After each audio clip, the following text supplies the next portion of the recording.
How's going, guys? Welcome to the channel. In this video we are gonna see, what if Naruto reincarnated as a Meister and joined the D.W.M.A and got Harem and Soul Eater? Part 2. Huge shout out to writer D.W.M.A for this story. If you wants to see awesome fanfiction like this, don't forget to subscribe. Now let's get into the video. The group made their way to Dr. Stein's lab just outside of Death City, and each were taken aback by the design of the place. Even the house is stitched together, thought Soul as he looked at it. Should we knock? Asked Naruto, getting looks from Soul and Maka. What? The sound of wheels rolling was heard as the front door creaked open, only to have a man in a lab coat riding on a chair fall over the front step. Crap, still doesn't feel right, maybe that'll do, said Stein as he turned the screw in his head, which oddly interested Kyuubi. Naruto, he began to ask. No, you can't put a screw in my own head, it won't look right, he said quickly. The fox huffed, muttering it looked like it could be fun to freak people out with. Let me try that again, said Stein as he went back inside to try his entrance again. Naruto couldn't help but laugh as it reminded him of Jiraiya when he first introduced himself. He continued to laugh lightly as Stein failed his entrance and asked, Did you want to see me about something? Reminding the others what they were there for. Yeah, I'm here to take your soul, said Soul, getting his toothy grin on. Shibuyan students, correct? He asked. It's you who's been attacking students. Do you have a grudge against the school? Maka asked. Not really, my reasons are simple. Observation and research, nothing more than that. Curiosity, that is what drives me. To me, everything in this world is a research subject, including myself, he said, sending shivers up everyone's spine. Hey Soul, doesn't something feel weird? Asked Maka. You think so? He replied while Stein stared at their souls. Your soul wavelengths are unstable. A cynical, rebellious soul and a hard-working soul, the two of you can't resonate, said Stein. What, you can see human souls? That must make you a Meister then? Asked Soul. Not just any Meister, a very good one based on how he can discern our personality, she replied to his question. Wait, can't you read souls as well, Maka? He asked happily. Yeah, she replied, not sounding too sure. Huh, your soul is trembling, how cute, said Stein from his chair. Stop looking at it, Maka shouted back, feeling like all her secrets were exposed right now. Shut up now, Yahoo! Came the call of Black Star from the roof. Enough of this bland conversation of commoners, from now on this conversation is going to be about me, he continued to shout as he jumped down. I don't give a crap about seeing other people's souls. The only soul I need to see is mine. Incredible, you have the most self-centered soul I've ever seen, he said as Black Star rushed forward to try and kick the still-sitting doctor, only to be blocked by him spinning and countering in a couple spins of the chair and knocking him away. Black Star, Tsubaki shouted with concern. So you must be his partner. You're highly cooperative and very accepting of people. So you're the one who matches his soul wavelength, he said before taking note of Naruto. Naruto was in a new weapon he now had access to. It seemed that every 8 to 10 souls he got a new weapon to use. His current weapon was a pair of gauntlets and greaves that had animal claws on the fingers and toes. He had tied Sid to a nearby tree for safety, as he might not be able to hold him. Well, Naruto-kun, we meet again, although in not the best circumstances, I might add. How have you been? He asked the blonde teenager. Better than when we first met, no doubt my soul can tell you that much, he replied in a polite tone. Indeed, your soul has a calm spirit that has a fierce will to protect, but also a repressed sadness that is not as large as last time. Your partner like you has a strong will and has a mischievous personality, but also caring like a brother, one would say. You two look like the perfect team, even if you are unlikely to be unable to use any other weapon apart from the one you have there, Naruto-kun, since that soul of yours is quite potent. He finished, getting a nod from Naruto. Well then, since I have collected enough preliminary data, I think I will start this experiment, said Stein as he pushed off toward Naruto, knowing it best to take him out first. He went for a palm strike that was blocked by Naruto's, both sending out their soul wavelengths and canceling out each other. However, since Naruto wasn't as efficient, he got a numbing sensation in his hand. Damn, that hurts. So you can fight with your soul alone, it seems, Stein, said Naruto. Bouncing on the balls of his feet, he ran back to Stein, throwing a palm out to strike Naruto as he got close. Naruto slid under the palm and kicked up with both feet that Stein caught and tried to slam him to the ground. Naruto countered by pressing both arms to the ground, creating a crater from the force. Naruto then span round while on his hands to knock Stein off balance, after he flipped back onto his feet and began kicking at Stein. Stein blocked each strike, having to counter Naruto's soul each time until he saw an opening in his kicks and gave him a twin palm strike. Soul Menace Twin Spear. Naruto coughed up blood as he was sent rocketing back out of sight. Maka was shaking at the spectacle she just watched as Stein had beaten Naruto fast, and his expression was still calm. Maka, get a grip, your breathing and wavelength are off, said Soul as Maka gave a cry and charged at Stein, who sent her back easily. He then picked her up and held her arms above her head. Now I can enjoy dissecting you like I did you, father, all those years ago. I can still remember the look of his sleeping face, said Stein. He began taking out her trench coat and lifting her shirt and marking off where he'd make his incisions. Such smooth skin you have, Maka, said Stein. Didn't forget about me, did you? Said Black Star from behind him. You're not the only one who can use their wavelength. Special move, Black Star Big Wave, he shouted as he attacked him from the back, releasing Maka. Soul from the side noticed that Black Star's attack did nothing. What's going on? It did nothing, he shouted. Sorry, I read up on your soul so I can easily counter it by matching it similar to how a weapon does. He aided as he dusted off his robes, then without warning rushing in front of Black Star and putting his hands near his head sent his wavelength through him. This had Black Star collapse and blood come from his mouth, nose and ears. Black Star, shouted Tsubaki as she ran over to him, cursing at the fact he went in alone. Soul went over to Maka to try and get her to stand back up, but she was trembling at the sight of Stein's soul, that huge now that she could see it. Soul, we can't win, he's way past our level, she pleaded with her partner, who shook her. Maka, snap out of it, you just saw his soul, it's not like you saw his future. Look, he's just standing there waiting for us, now get up, he shouted, knocking her out of that groove. Yeah, thanks Soul, and sorry for the trouble. Soul Resonance Witch Hunt slash. Controlling it a little better this time, Maka went for an underhanded slash that Stein held back such control of the witch hunt at her age. Impressive, but still, he thought as he cancelled out the attack and now stood over the weapon and Meister. Soul, now in human form, now shielding Maka with his body. Don't you touch my Meister, said Soul. Stein heard a sound in the air and instinctively dodged by leaning back. He saw a tri-pointed kunai in front of him. Suddenly Naruto was in front of him with a ball of strange energy in his hand. Rasengan, he exclaimed as the ball was pushed into Stein's stomach and blew him away. Stein, that was for that soul menace of yours, it freaking hurt, he shouted at the teacher he'd pushed away with a low-level Rasengan. Stein got to his feet again with his shirt torn slightly before Naruto continued. Honestly, from your and Sid-sensei's acting, I almost could tell this was a setup by Ota-san for these two, he said. This got jaws dropped by the three conscious student there. Wait, you mean this was a trick all the time but you killed Black Star? Soul shouted. You say some funny things sometime, said Black Star, whose head was being held by Tsubaki. Wait, when did you figure out it was a trick, Naruto? He asked. Honestly, when Sid blabbed after Black Star flashed Tsubaki-chan's panties. I know how to interrogate people and that was easy, trust me, he said offhandedly. Well, Naruto-kun is correct, and at the end of this remedial lesson I have to tell you that you all pass. Well done.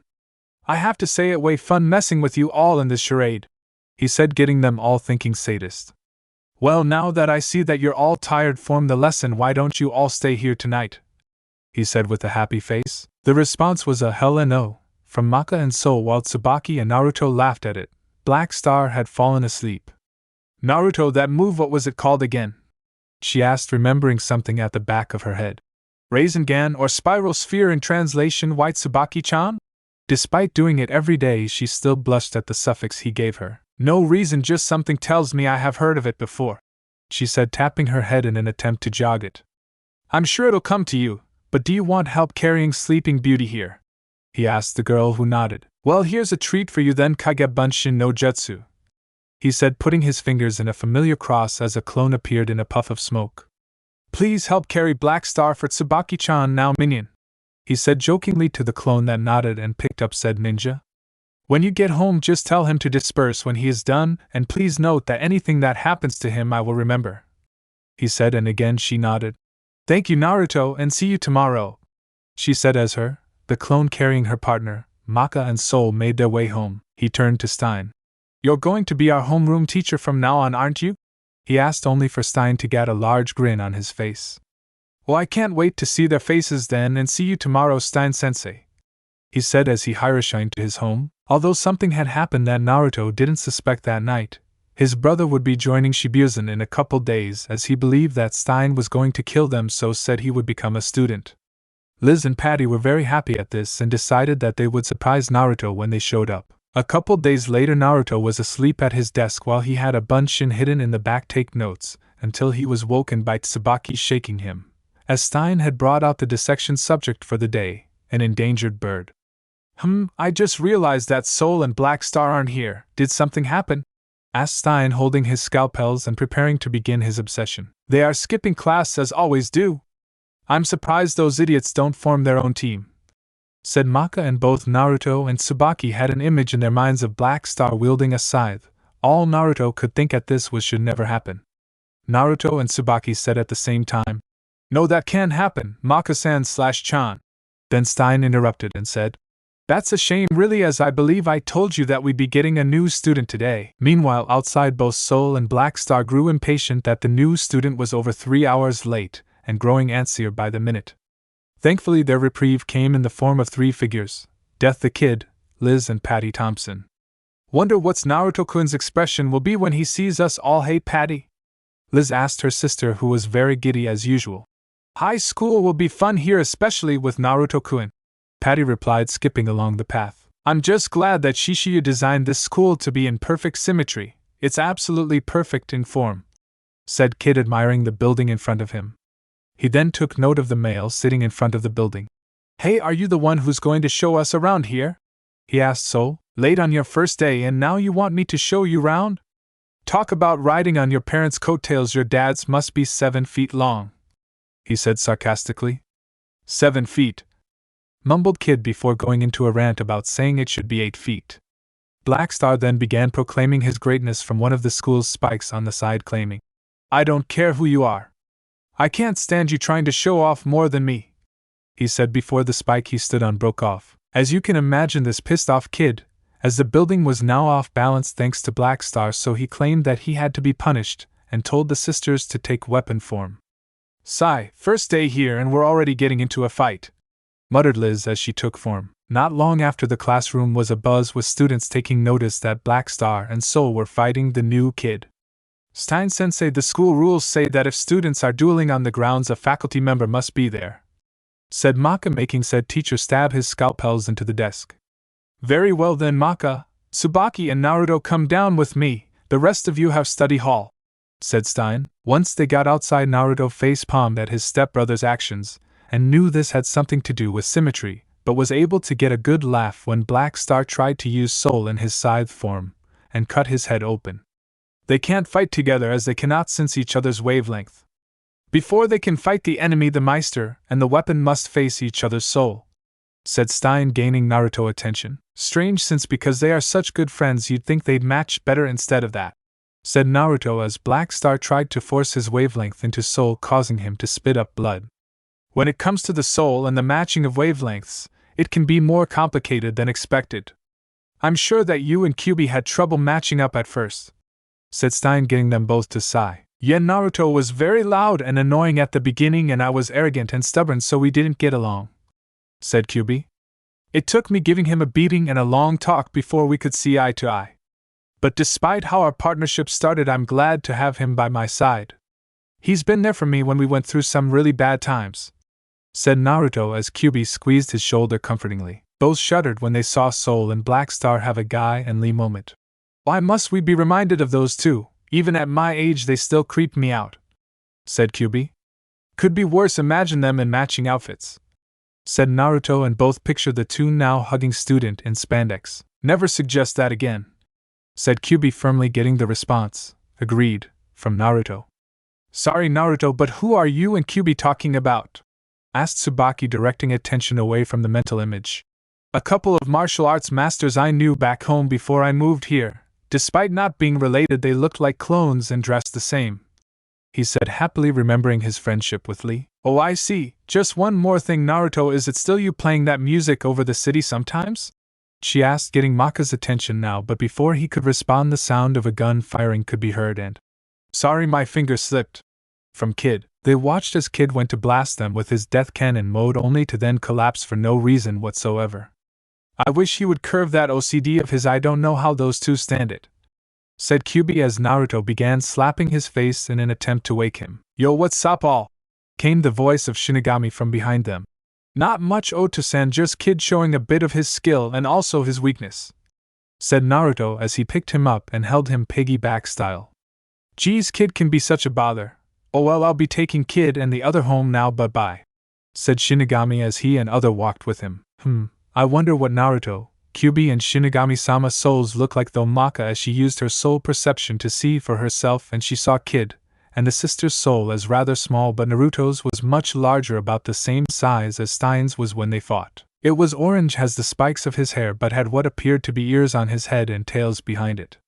However, what mystified her was that she couldn't see Kyuubi's of Shinigami-sama's soul but thought whatever and walked away unaware that Shinigami's was the size of the whole city, and Kyuubi was roughly a quarter of that size. Naruto was waiting at the coffee shop for his date, enjoying the looks he got as he drank his hot chocolate through a straw.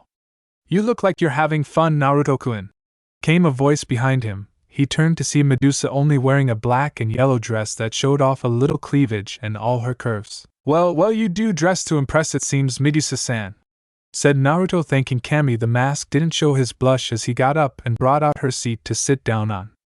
I thought about what you said and figured why not, you only live once, she said as a waiter came over and took their drink orders. I have to admit, Naruto-kun, I was surprised when you called me. I figured someone as young as you wouldn't dream of going out with someone older, let alone one of the faculty staff here, she said, getting a chuckle from her date. Age is but a number. Besides, if I didn't date someone based on just their age, I might miss out on something great. Experience can tell you that much, Medusa-san, he said, getting a giggle in return. So wise for someone so young. Why is it that there is so much more to you, Naruto-kun? The more I learn, the more interesting you become to me, she said with a sly grin. In that case, do you want the full rundown so you'll never be interested in anyone else? He said, getting a playful hit on the shoulder that he rubbed dramatically. No, it's more fun for me to fin out on my own, like a snake chasing its prey and observing its behavior, she said, getting a nice smile from Naruto. You know, you remind me of someone I used to know who was a lot like you are, a predator. Anko was a teacher similar to you before she passed away. We got along very well despite our age difference, he said, making Medusa smile more so he knows how to play. This is getting more fun by the minute. So outside of work at the school, what do you do for fun, Medusa-san? Naruto questioned. Planning things in advance. I like to be in control of my life, so sometimes I take notes on what I want to do for the week. I also like dancing from time to time, but most of all I love getting my feet massaged. Gives me a good way to relax, she said. Really? Because it just so happens that I give a very good massage based off what my housemates say. I could give you one once a week if you like at school if you're interested, Medusa-san, he said, resting a hand on his chin. Oh, and which of your housemates would they be, Naruto-kun? She asked.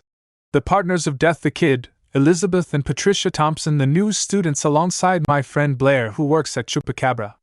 They all seem to love my magic fingers, Medusa-san.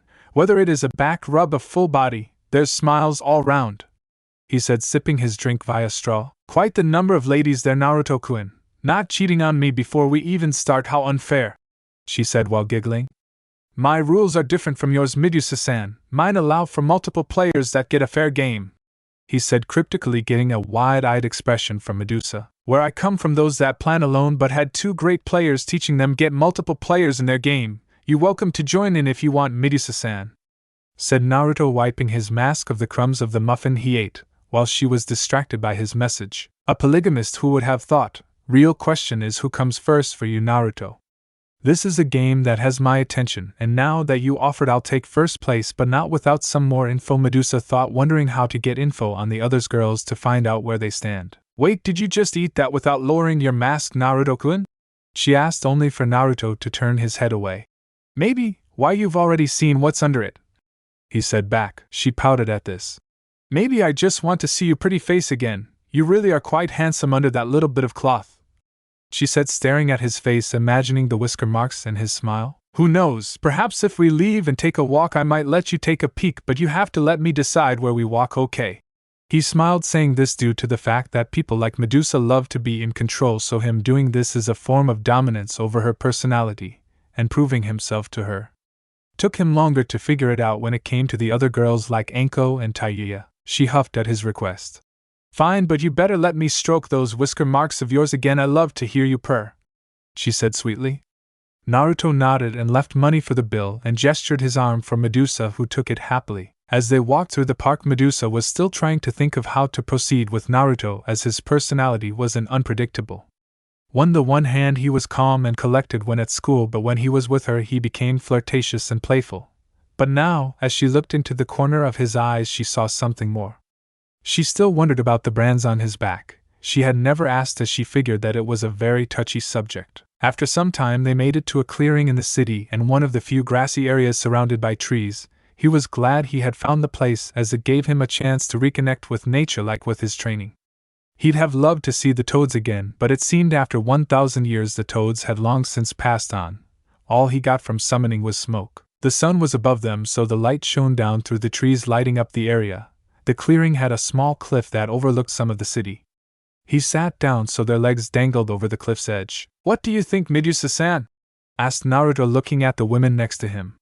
It's a very nice view, but could you stop using the san suffix? Makes me feel old, he requested, hugging his arm. Of course, Medusa-chan, it's no problem as long as you explain if anyone asks, he said, smiling before turning back to the view.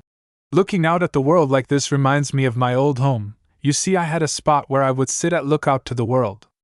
This place is like that. It lets me see the world, which I swear I will protect, and all those that are precious to me regardless of whom they are, he said with a far-off look in his eye. You have never talked about your home, Naruto-kun. Why is that? Was it that bad? She asked, genuinely curious. He shook his head. No, that place held some of my most memorable people, but I'm the last of the village now. Some time after I left it became forgotten and everyone I knew became lost to me too.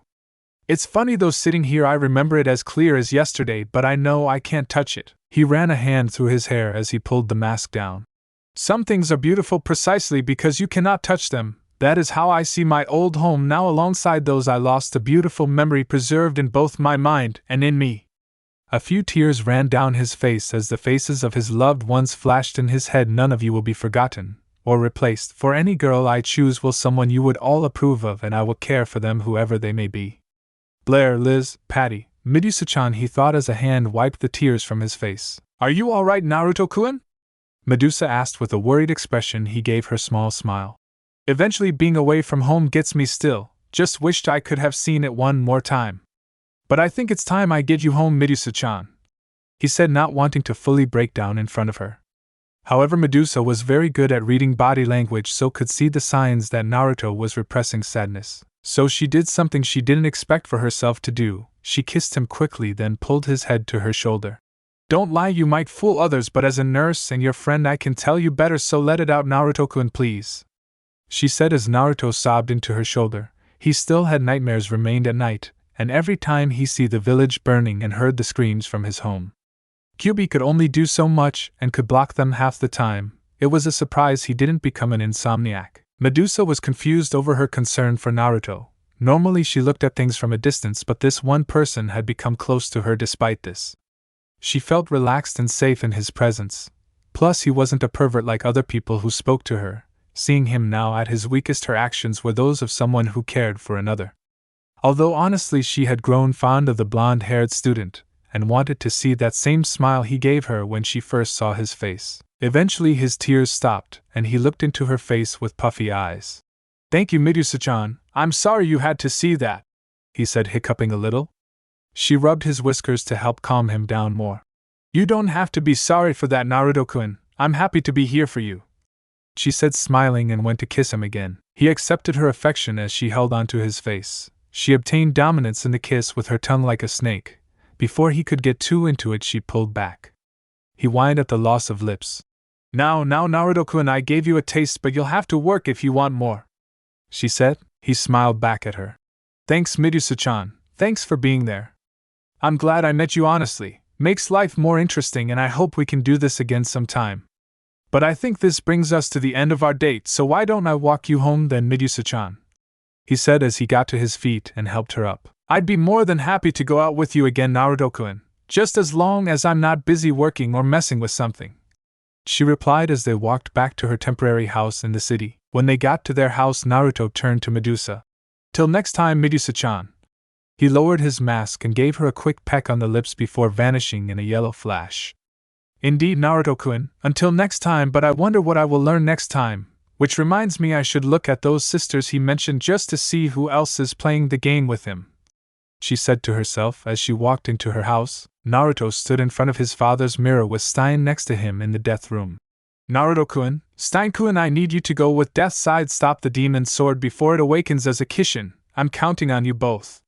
We can't let another Kishin be born in this world, said Shinigami, getting nods from the two Meisters. This was the task set to them as they ran towards Santa Maria Novella Basilica full pelt. As they felt the demon sword was close, Naruto had called forth his second new weapon, a massive broadsword. From tip to handle, it is approximately 5 to 6 feet long, with a single-edged, enormous blade approximately 1 foot wide, colored black, and with engraved marks at its base, sharpened edge prominent, and 2 holes near the hilt and a red-clothed handle, aka the Buster Sword do not own. He and Stein threw their weapons, Stein's being Death's side at the door, only for both to then to kick in the door and send the recipient on the other side flying across the church.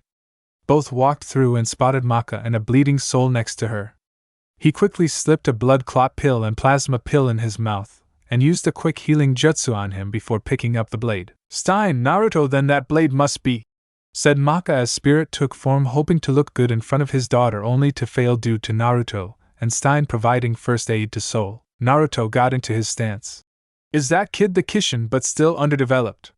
Hardly expected it to end so fast, said Spirit as the pink-haired girl, wears a dress, acts feminine at times, just accept it, gets up as if nothing happened. A head pops out from her side, surprising Naruto and the other. I hardened the blood from your wounds and stopped the bleeding. Why don't I get a thank you? Asked the head, only to get a quiet thank you from the girl. That's thank you very much, shouted the black head. Weird, said Naruto loudly. Let me handle this, Stein-sensei. You keep check on Soul, please, he asked, getting a nod from the mad scientist. Oh, Krona, what are you doing standing around for? If you don't hurry, I'm gonna start waking you up every hour tonight, said the black head that now had arms and reminded Naruto of Kyuubi oddly. No, don't do that. If you do, I'll get bags under my eyes and I don't know how to deal with that, she said, only to hear a voice in her head saying, Do it, Krona. The girl nodded and created her blade and began charging at Naruto, who did the same. I've never met anyone who wears a mask like that before. I don't know how to deal with it, said Krona as she went for an overhead slash with her black sword. Naruto stopped the blade with the guard of his sword before flipping the girl and pushing his arm into her torso. Soul menace, he shouted as he dispersed his wavelength into the girl. The girl coughed up black blood, which shocked Naruto as he then felt a pain in his side and looked back to see a spike of hardened black blood. Damn, that was her blood from before. Wait, she just coughed up blood. Shit, Naruto thought as he flipped back to avoid that bloody needle attack from Krona. Stein-sensei, is Naruto alright to be fighting that girl slash? Asked Maka. Naruto can hold his own, but what concerns me is the black blood, as it seems it can be used as a defense mechanism or offense.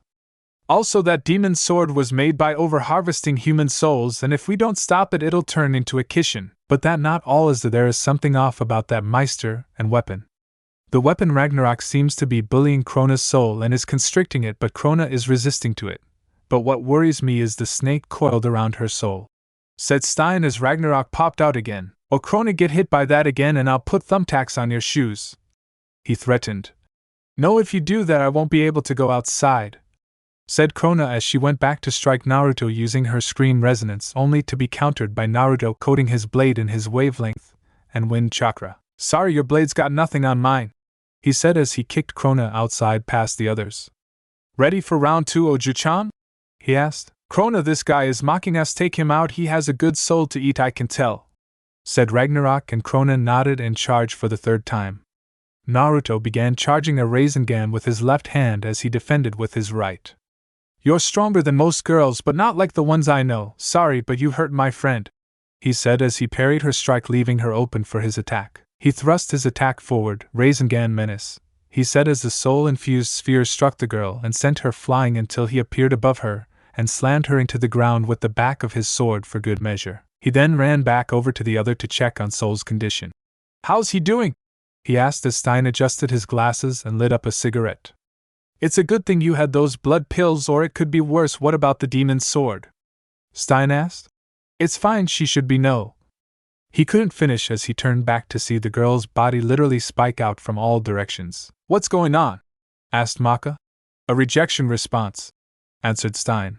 But their wavelengths were fine a moment ago, and now they are torn apart, she said, not understanding how it could happen. Medusa was watching from above, disappointed with Krona but also worried Naruto would sense her, but she figured her experiment came first.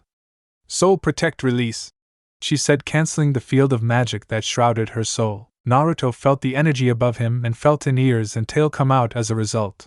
Naruto-kun, what's happening? Stein shouted, sensing the witch's soul but not expecting this reaction from Naruto. I don't know, I felt a strong energy and I couldn't hold them in, he said, motioning his tails. Maka, on the other hand, was scared at feeling the witch's soul wavelength, and then noticed Naruto in Hanyu form. Naruto!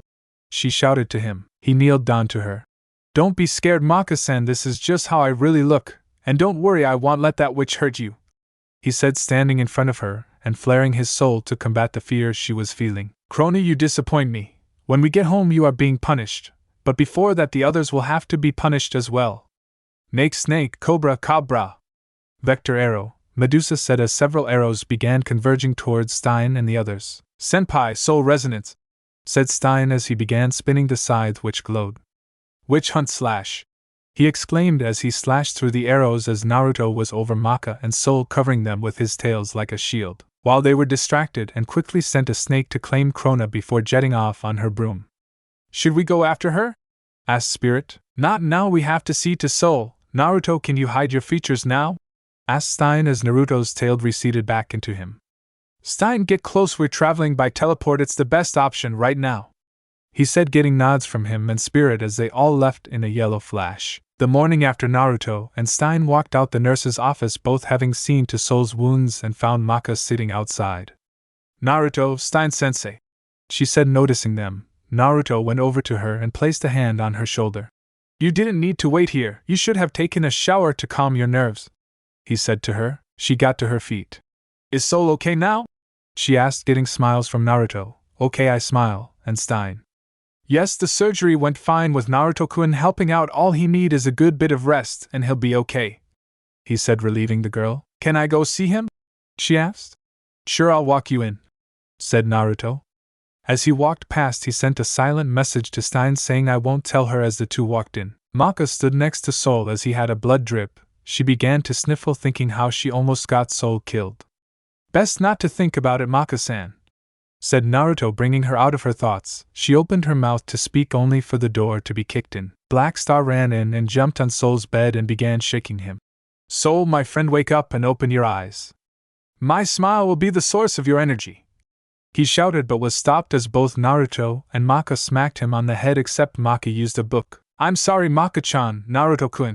Tsubaki apologized, getting a warm smile from Naruto, making her cheeks flush a little. Oh dear, the door has been broken, came a voice that Naruto knew all too well. Things certainly are lively here, said Medusa as she walked in and smiled at Naruto. Hello, Medusa-sensei/chan, said Maka, Tsubaki, and Naruto. I'm Naruto-kun, said Medusa. Could you please get your friend to let go of my leg? She asked while Spirit was hanging from her leg. You want to take this one, Maka-san? He asked the girl who had her book raised ready to strike the man.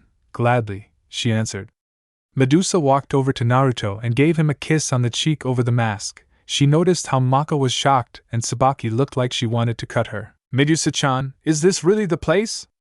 Naruto asked while blushing from the affection, not noticing Tsubaki's expression. Sorry, couldn't help it, you always look so handsome, she said, smiling as Naruto had to dodge out the way of an angry Spirit before knocking him out. Putting that aside, it looks like Soul-kun is in pretty bad shape, she said sympathetically. It was my fault, said Maka sadly, only for Medusa to grab her shoulders. Cheer up, you'll get stronger, Maka-chan, said Medusa as she walked toward her desk, no one seeing the evil glint in her eyes. Naruto was walking through the falls when he heard something from the library area. He walked into it to see Tsubaki sorting books into shelves. Now Naruto was no longer an idiot, so just looking at the situation, something was wrong. Tsubaki-chan, what are you doing here? he asked, getting her attention. She then looked away with an annoyed expression. "QB, any idea what I did?" he asked his partner, who came out and stretched. "Can't think off the top of my head to tick her off," he said, glancing round the room. "Too many books in my opinion. Why don't you help her out, Naruto?" he said as Naruto snapped his fingers at the good idea. "Tsubaki-chan, do you want some help?" he asked politely, getting a light nod but no verbal response. "Tajiro Kage Bunshin no Jutsu," he said as 100 clones appeared and got to work carrying loads of books while the original went to the girl in the room. "You going to tell me what's got you ignoring me, Tsubaki-chan, or do I have to give you the stare?" he said, looking straight into the girl's eyes with his own rendition of puppy dog eyes. Given her due, Tsubaki lasted a good 15 seconds before she caved. "Why did Medusa-sensei kiss you yesterday?" she questioned, and Naruto cringed, forgetting that Tsubaki was in the room when that happened. "I heard you were going out with Liz-chan and Patty-chan?" she said, getting louder. "Yeah, I'm dating both." Sadly, he said it before he had thought about it, which got him a slap in the face. "Hey, they both know about it. I'm a polygamist for Cammy's sake," he shouted back, never liking being hit by girls when he didn't deserve it. "I mean, come on, do you think I would honestly cheat on those girls and knowingly hurt them?" he asked, seeing a guilty look on Tsubaki's face. He narrowed his eyes. "I see. Well, if that's how you see me, I'm out of here. Just wanted to help out a friend. The clones will be gone when they're done." He started heading for the door. "Wait, Naruto-kun, wait," she said as he had his hand on the door handle and turned his head, and Tsubaki saw hurt eyes and realized she'd basically insulted her friend without checking out everything and reacted to her own jealousy. Sorry, Naruto-kun, I didn't mean to slap you or imply that I would date girls and cheat on them with someone from the same school they go to. I'm with them because they want to be, and they know me well to see I have a big heart. Now I'm going to help with the books, so might talk when we are done and I have calmed down," said Naruto, irritated. He hated being misjudged negatively. It reminded him of his childhood, never a good thing. After a while, Sid entered the room and saw Naruto and Tsubaki placing the last books in the shelves. "Yo, Sid-sensei, this is the last book. Do you know the reason why Tsubaki-chan was here doing this on her own?" he asked the undead teacher. "That little shit, leaving his work for his partner and friend to do on their own and ran off somewhere," said Sid, planning his next punishment for Black Star. "If you're looking for Black Star, he and Kid went after the Holy Sword. Why is there a problem?" asked Stein from his desk while he was grading some work. "You mean Excalibur? Never mind, then I think I'd better grade some tests too. Thanks for the work, you two," said Sid, getting a bow from Tsubaki and a 2-finger salute from Naruto as he went to the history section on the other side of the room. "Stein-sensei?" said Tsubaki. "Yes, Tsubaki, what is it?" he asked. What can you tell me about Naruto and his old home? I've seen him do ancient ninja techniques that shouldn't exist, but he does with ease, and if you know about him," she asked meekly. "What you have to understand is that while Naruto is the adopted son of Shinigami-sama, few truly know a lot about him. I hazard a guess that the Thompson sisters know something of the cat girl Blair. They are the ones who have had the most interactions with him. Tsubaki, Naruto wears 2 masks, the actual one and an emotional one, which he hides what he feels from everyone. From what Shinigami-sama told me is that Naruto is the last of his village, as the village died some time ago after Naruto was taken away. I take it something happened that makes you question your perceptions of him?" said Stein, seeing the girl's angle. "It's just I saw Medusa-sensei kiss him, and Liz told me that he was already seeing her and Patty, so I thought he was cheating on them. He asked me if I believed that he would cheat on girls. He could tell from the look on my face what my answer was, and I realized that I didn't have all the facts, so I just wanted to figure it out," she said with a guilty look. "My advice, go to Chupacabra and ask for Blair. Senpai says that Blair probably know the most out of the girls who are close to him. Talk to her if you want to know more, that's all I can suggest," said Stein, taking a drag from his cigarette. Tsubaki looked to where Naruto was, only to see a swirl of air marking his shunshin. Tsubaki decided to go find Blair before talking with him again, knowing Naruto probably still wanted to calm down. As she walked toward Chupacabra, she started to realize that even though she knew Liz and Patty were seeing Naruto, she had never questioned them on it.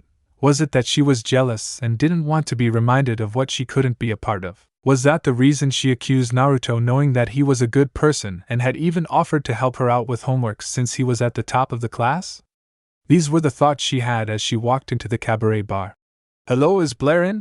she asked the person at the front desk. "You're in luck, young miss. She's on break. I take this isn't for business because I think you're a little young," said the owner, cleaning the glass in his hands. He pointed over to one of the booths where Blair was enjoying a glass of milk. "Hello, are you Blair?" she asked, getting the cat girl to nod. "I was wondering if I could talk to you about Naruto-kun. I'm Tsubaki, a classmate," she said, rubbing his arm. "Hi, Blair will be happy to talk to Naruto-kun's friends. What you want to know, Naya?" she said, happily patting the seat beside her, to which Tsubaki took to. "See, could you tell me about Naruto-kun's past, please, Blair-san?" she asked, feeling uncomfortable. Blair's smile dropped. "Sorry, Blair doesn't want to hurt Naruto-kun by telling people about what happened in his past. Blair hates thinking about how sad it makes him," she said, holding the glass of milk in her hands. "Is it that bad? His past, I mean?" Tsubaki asked. "Blair can tell when that Naruto-kun thinks of the past, it's painful. From what Blair can remember, Naruto-kun lost several people right in front of him before he came here. Blair won't tell you the details except that Naruto cries in his sleep because of it, but I've noticed that it's less if I'm there. Naruto-kun hates being alone, Blair thinks," Blair said sadly, remembering the times he cried for the other when sleeping. Her holding him in bed did help, it seemed, though. "I have to ask, Blair-san, you do know that Naruto-kun is seeing other girls beside you, right?" asked Tsubaki. "Hi, Blair knows about that. He asked me if it was okay with me, though. Me, Liz-chan and Patty-chan are good friends now, and I can't wait to meet this Medusa Naruto-kun told me about, Naya," said Blair, a bit happier. Tsubaki gasped and held her hand over her mouth, seeing her blunder, and stood up. "Sorry, Blair-san, I have to go," she said, and ran out the club. Blair was tempted to follow, but turned around to find Naruto dropping from the roof, who hugged the girl. "Thanks, Blair-chan. I hope she finds boss. I doubt he'd want to lose a nice friend like Tsubaki-chan," said the Naruto bunshin. Blair hugged him back and smiled before giving him a quick peck. "No problem, Naruto-kun. Blair is happy to help, but Blair wanted to hit her for what she did, Naya," she said, stomping her foot. "Don't worry, she made a mistake like I have done many times. Hopefully boss and Tsubaki-chan can get back on track. Which reminds me, boss wants to know what you'd like for dinner tonight, since he's cooking, Blair-chan?" the clone asked. "Ramen with a side of fish," was her response, getting Naruto to kiss her after taking off his mask briefly. "A girl who loves ramen like me, what more could a gut ask for?" she said as Blair giggled and the clone went up in a puff of smoke. Tsubaki found Naruto on the top of the school playing his music with Kyubi, Fate/Stay Night, Kizuna, Do Not Own. She watched as he played with his partner, and saw his eyes were closed like the time before. Is what Stein-sensei said true? Does Naruto-kun hide his emotions from the rest of us? I really need to apologize to him, she thought as his playing came to a stop. "Hello, Tsubaki-chan, I see you met with Blair-chan to learn about me," he said, shocking the girl, wondering how he knew. "Yes, and I wanted to apologize for misjudging you, Naruto-kun. I was wrong and didn't think about it before I acted," she said, bowing low to him. "You really shouldn't bow to us, Tsubaki. Me and Naruto, we accept the apology, but we were disappointed that you thought that of him. However, given the context, not all the blame is yours," said Kyubi, resting his arms on Naruto's head. "He's right, Tsubaki-chan. I figured that Medusa-sensei kissing me was a shock for you, and not know the circumstances could make the whole thing misunderstood," said Naruto, as he leaned on the side of the stone. "Anyway, I'd rather forget the whole thing happened and put it behind us. No point in kicking up a fuss over a simple thing. Just make sure you have a good reason and evidence to slap me next time." He joked the last part, getting a giggle from Tsubaki. She walked over to stand next to him. "How did you get to know Medusa-sensei out of curiosity, Sake Naruto-kun?" she asked. "Easy. After getting my physical here, we became friends and chatted when I had some time on my hands. She's fun to be around, plus we enjoy teasing Spirit over us being together," he said, smiling. Tsubaki nodded, seeing how honest he was, but once more found her eyes drawn to the mask that Patty had seen under, like her sister. Both had refused to say what he looks like and were unfazed when Maka had told them about his fox feature when the witch was around, meaning they already knew. It seemed that for every one item they knew about Naruto was two more than anyone else. "Naruto-kun? Yes, Tsubaki-chan?" he answered the girl, poking her index fingers together, which he found very cute. "Ano, can you show me your face under the mask, please?" she asked, and Naruto could see she really wanted this. "Sure," he answered as he lowered his mask to reveal his face and whisker marks. She tilted her head and blinked when she saw the whiskers. "Birthmarks from my mother's side." He answered the silent question. She nodded and reached to stroke them, like all girls did. "Beautiful," she muttered. He smiled at her comment. When she was done, he pulled the mask back up. "Thank you, Naruto-kun, and sorry, again," she said, shuffling her feet. It's alright, but like I said, next time get your facts straight. See you later, Tsubaki-chan, he said before disappearing in a flash. Left on her own, Tsubaki only thought, I wonder if Liz-chan and Patty-chan would let me date him too. She then shook her head, trying to ignore such thoughts. The next morning, Tsubaki and Naruto were shocked when 2 large items were left in the classroom addressed to Black Star, and kids saying, I'll be waiting for you both, and the picture of a very odd-looking creature. A few days later, Tsubaki stood in front of Shinigami-sama. The uncanny sword Masamune. At this rate he could become a Kishin too. Are you sure you want to do this? It will be a hard fight? The Reaper asked. Yes, sir, she answered. As Masamune's younger sister, I must stop him, she said with conviction. What about Black Star? He questioned. She smiled and said, Black Star says I'll take care of his soul. You have a good partner, Tsubaki-chan, but I'm sending backup for you just in case. Don't worry, he won't disrupt your mission, isn't that right, Naruto-kun? Said Shinigami, looking at the top of the arch in front of him as Naruto jumped down. Yes, Ota-san, and I'll follow her orders as a sign or respect, he said, smiling at her through his mask. Okay, then head out when you're ready, and remember I'm counting on you both, and good luck, he said as he waved them off. Several hours later in East Asia, inside of Nido Village, stood Black Star, Tsubaki and Naruto, with Black Star standing on a small statue. Yahoo! The great Black Star has arrived, and I'm here to claim the soul of Masamune, shouted the loud assassin. Black Star, don't break it, shouted Tsubaki from the side, with Naruto chuckling at his antics. A big star like me has to come all the way out here. You should be grateful anyway. What's the uncanny sword doing in this village? Said Black Star, still standing on the statue. The villagers have good soul here, answered Tsubaki as Naruto pulled him off the statue as if he was a little kid. Thank you, sir. The boy was standing on the village guardian, said a villager, seeing the boy. No problem, but can I ask if you have seen the uncanny sword around here, please? He asked, holding the back of Black Star's clothes, since it looked as though he was going to question the man rudely like he once would have. He held his hand around Black Star's mouth as he tried to shout. He could faintly hear the mumble. The old guy must be the uncanny sword from him, but shook his head as the man said he had no idea. Hey, what's going over here? Said a young boy with a bandana on his head.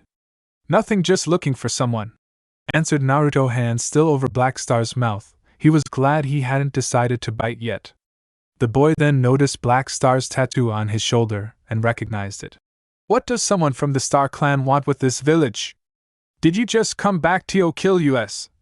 The boy shouted. Star Clan, thought Naruto and Tsubaki in confusion as Black Star was asked if he was a survivor of the Star Clan, which he nodded. Black Star stopped trying to shout and Naruto removed his hand as something was thrown at Black Star, which he caught. He looked at what it was. Money? He said. You people of the Star Clan will do anything for money. Take that and get the hell out of the village right now, the boy named Ryuko shouted. The other villager began throwing things but stopped when they felt the killing intent of Naruto staring at them with a growl coming from him. Naruto-kun, please stop and let's get out of here, pleaded Tsubaki, not wanting Naruto to hurt the villagers.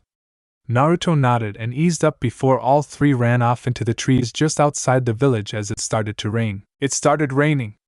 I can't sense a soul response like Maka can. I have to rely on my 5 senses to find the uncanny sword, and with it raining I have trouble, said Black Star to the others.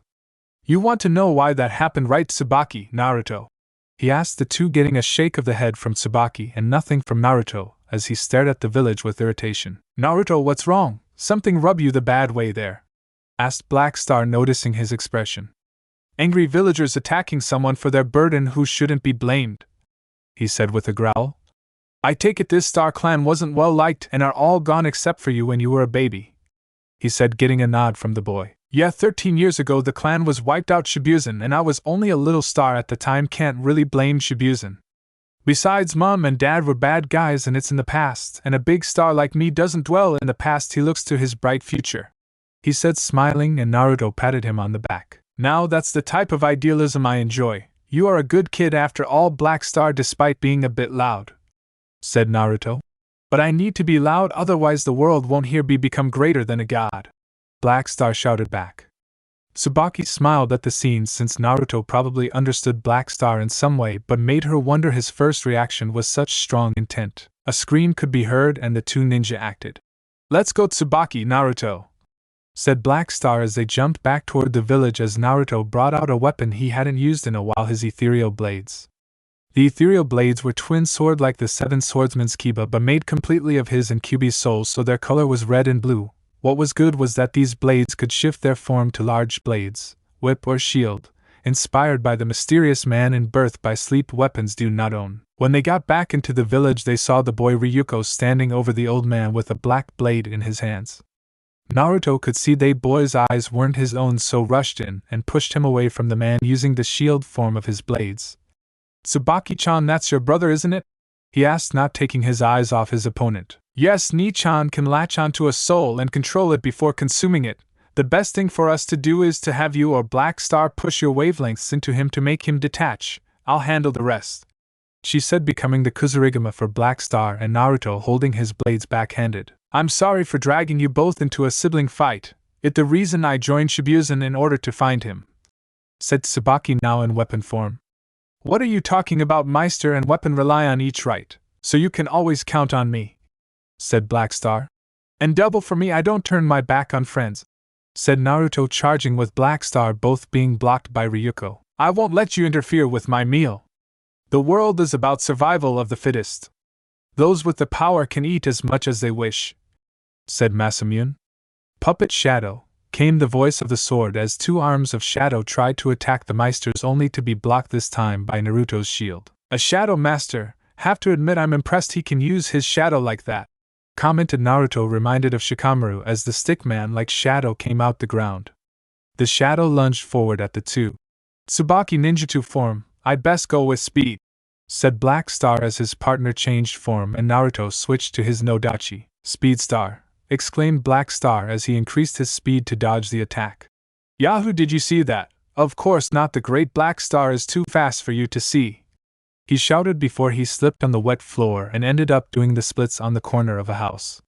Naruto winced at the pain Black Star would be feeling, knowing how difficult that pain was, as he continued to block Ryuko's attacks, each block getting a ring of the bell on his sword. "Tsubaki-chan, I know this really isn't the time, but what is the deal with your brother here?" he asked the girl. "In my clan we inherit the weapon forms which are passed down to the first child of the next generation. Ni-chan should have inherited the forms I have, but only got a katana and on some level hated being pitted for not having all the forms," she said sadly. "So it's a case of the main family of a clan being pushed to one side and you becoming the inheritor of the forms.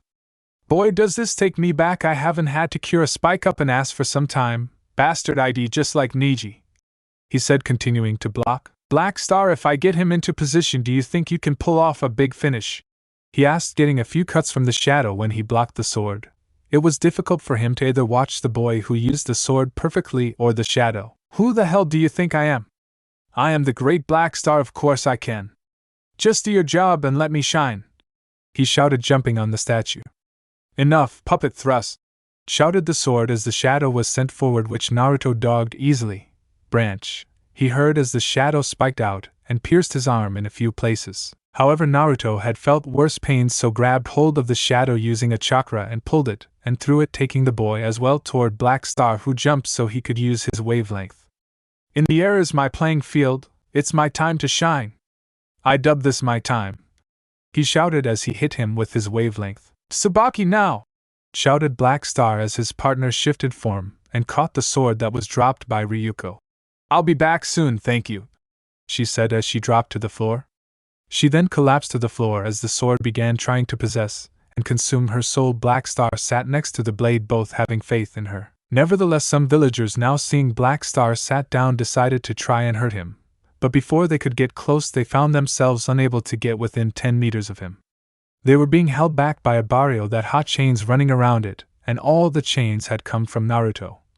"That'll keep them out and away from us until she's done," said Naruto. "Yeah, I get it a lot, seems you know it too," commented Black Star. "Felt stares like that and worse in my childhood, but ignoring that I have to ask you something serious," he said, looking at Tsubaki's prone form. "Black Star, as Tsubaki-chan's Meister, I ask if I can go in and help her with the fight for control," he asked with concern. Of course the great Black Star would never turn down help from the little stars who look up to him, he said without a second thought. "Thanks, Black Star. And don't worry, the barrier will stay up even when I'm inside. See you in a bit," he said as he grabbed the blade. His body jerked and he went limp. Thankfully the chain barrier did stay in place. "Naruto, take care of her," muttered Black Star as the villagers still tried to get in. Inside the uncanny blade stood Tsubaki looking straight at her brother wearing an attire of a wandering samurai. Brother and sister trying to take each other's souls, it gives me chills, said Masamune as he took off his hat and drew his blade while Tsubaki summoned her Kozurigama. Mind if I join in on this family reunion? Said a voice that was not either sibling or both turned to see Naruto holding his nodachi. Since I do hate to see siblings fight each other, it never ends well, he said. Who are you and what are you doing here? You have no business here, said Masamune irritated. Wrong, you're fighting my friend and I choose to fight with her no matter the cost, Naruto countered as he walked next to Tsubaki. Naruto-kun, how are you here and why? She asked, confused over what was going on slightly. Don't worry, Tsubaki-chan, I just didn't want you fighting alone. I like to help my precious people, he said, taking off his mask and smiling at her. She blushed as a result. Whether it is one soul or two means nothing as long as I get to eat you, said Masamune as he rushed at the two of them alongside a few shadow puppets. All of them were fighting hard against the uncanny sword and his shadows, Masamune spouting nonsense about Tsubaki's namesake of a flower, saying it had no scent, and like it she would die without point. Masamune was getting further agitated by Naruto being there and letting the puppets fight Tsubaki, focused on him. Stop interfering in this, she must die so I can further my path and become a Kishin. Her life has no meaning, just like the flower, it will bloom and die quickly. I must kill her so she won't look at me with those pitying eyes of hers, he shouted as he pressed with his assaults with more shadows aiding his strikes. Naruto couldn't do much as he could only use the nodachi and was unable to resonate with Kyuubi due to the situation. Shit, too many strikes and no way to block. No Kyuubi or chakra, why does my life seem to have me end up in situations like this, he thought. Naruto-kun, please be alright. I have to finish this before Nai-chan kills him, thought Tsubaki as she spotted Naruto getting slashes on his arms and legs from the shadows. Your presence here is pointless. I would ask your name, but it seems of little value now, Puppet Rain, said Masamune as the three shadows he had behind him pierced Naruto all over his body and lifted him into the air. You seemed strong, but this is my domain. Whatever powers you had in the real world mean little consequence here, he said, preparing to plunge the blade into his head. Odd, you show no fear over death, yet you stand at its door. It's unfortunate you must be sacrificed from my path. From the way my sister keeps looking at you, I'm sure you'll be missed. Although before I go I must ask, why did you even come to help her? She wouldn't win, she doesn't have the will to take me over, the sword asked, letting Naruto speak. Wrong again, Tsubaki-chan does have the will to do it. But she holds back because she cares for you, and there's one thing you should know at Tsubaki. He stopped as Masamune felt a blade going into his back and twist. Has a fragrance, finished Tsubaki, having stopped her brother from killing Naruto. I won't hold back anymore, Nai-chan. These are my true feelings, the real me, so feel them with all your soul, she shouted as she plunged the blade further. I refuse to let you hurt Naruto-kun anymore and let you call me just a pretty flower. I will protect my friends and show you my fragrance, she finished, sending Naruto a look who smiled back at her. As she made the final push of the blade, making Masamune cry out, the shadows vanished and the red water and sky beneath them became a clear blue, releasing Naruto from his situation. It seems that I was wrong indeed. You have shown me your feelings and shown me the truth, Nei-san, said Masamune as his form began to fade. Boy, what is your name? He asked Naruto, who was lying on his back from the injuries he sustained. Uzumaki Naruto, he answered. My Nei-san chooses the great son of the Kages. I always wondered if you were just a legend with the pain you went through. He smiled at his sister, then at Naruto. Tsubaki, when you touched my soul I realized that it does have a beautiful scent indeed. And Naruto, take care of my sister, her soul speaks much about you, he said as he vanished and became a soul that Tsubaki absorbed. And Nai-chan, thank you, she said before helping up Naruto. Thank you, Naruto-kun, I might not have been able to do that without you, she said as she stroked his hair. No need to thank me, Tsubaki-chan, I'm sure you would have pulled it out on your own. Anyway, congratulations on your first soul collected, Tsubaki-chan, he said, giving her a big smile. Now let's get out of here and get back to Black Star before he kicks up a fuss, he said, earning a giggle from her as they both closed their eyes and imagined themselves back in the real world. Both woke to find that Black Star was smiling down at them with the mother of all big grins, and Naruto was in a bit of pain as his physical body had received the injuries as the one he just used. Naruto-kun, said Tsubaki, noticing the blood running down his arms. It's fine, Tsubaki-chan, give me a few seconds while Kyubi fixes it. True to his word, his partner did just that, using his chakra to heal the wounds. Welcome back, you two. Good to see you both okay, said Black Star, offering a hand for Naruto, which he took and got to his feet. Yet just don't forget that you now have collected one human soul, so good for you, he said, patting the boy on the head. Seeing the villagers try and get through the barrier, Naruto turned to his friends. What do you say we go home express style? He said, holding out his hands for the both who took them. Hold on tight, he said as they were gone in a flash. They reappeared moments later in Death's room at Shibuya with Maka, Soul, Stein, Kid, Liz and Patty waiting. When they spotted him, the sister went to hug him, who he accepted. Good job, guys, came the voice of Shinigami to Black Star and Tsubaki. Yeah, well done, were among a few of the phrases used to praise her and Black Star. They both fought very well, in all honesty, Ota-san, said Naruto to his father. They are all growing up so fast, was his reply. Hey, check this out, everyone, I gave Tsubaki a new weapon mode, shouted Black Star on top of Shinigami's mirror, getting everyone's attention. Tsubaki Yodo mode, he said as she changed into her brother's sword form, and his wavelength grew before falling flat on his face on the ground below. They all stared silently as Tsubaki fanned Black Star, who had suffered from wavelength overload.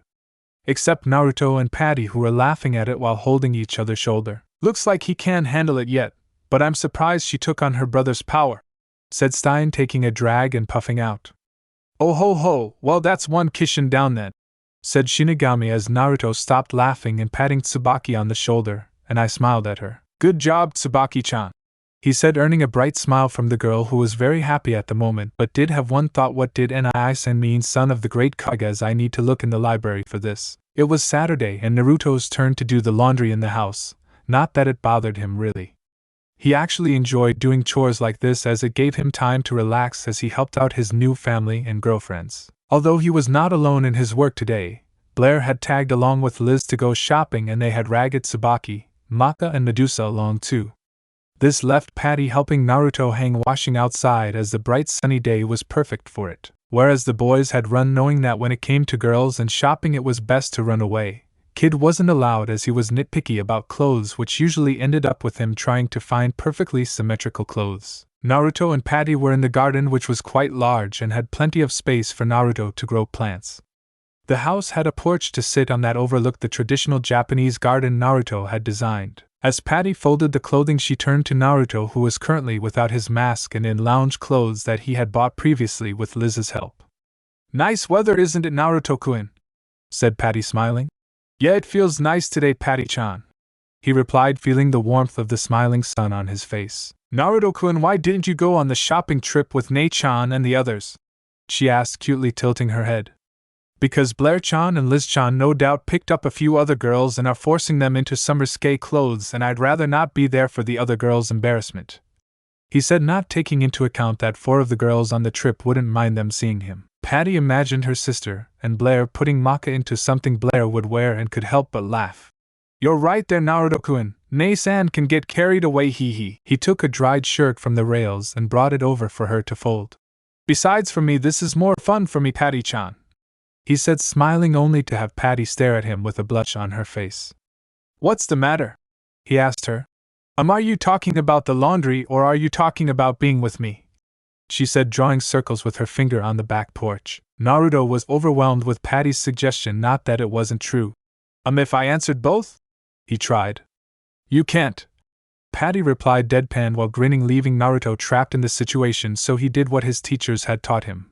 Lie badly. Oh, I think I smell lunch burning, better go check on it. He tried to make his way inside. No fair, you're not leaving with that excuse, she said as she tackled him to the floor, which they rolled around for a few moments. I'll please don't owe that, Patty-chan, said Naruto as he got up from on top of Patty and noticed one of his hands was grabbing her wrist. He blushed brighter than Patty did seeing this. So sorry, my bad, I'll move right now, he said, quickly lifting his palm from the girl's chest only for said girl to grab it and hold it in position. Don't worry about it, Naruto-kun. I don't mind and no one else is here, so feel all you want, Naruto-kun. After all, me and Nei-chan said we were happy to share, but we still want time alone with you, said Patty as he pulled the hand down more, pushing his hand into her soft wrist. Naruto didn't know what to do, A part of him wanted to be respectful and not do anything more, but another part said to give the girl what she wanted. He was hoping this didn't make him a pervert, the one thing he never wanted to be. Well, it seems, Naruto-kun, you are quick to the draw, it seems," came a voice behind or in front of them depending on perspective. Both lifted their heads to see a smiling Medusa staring at their position. When did she get here? Damn, I almost had him. It appears that Patty is pushing forward with Naruto.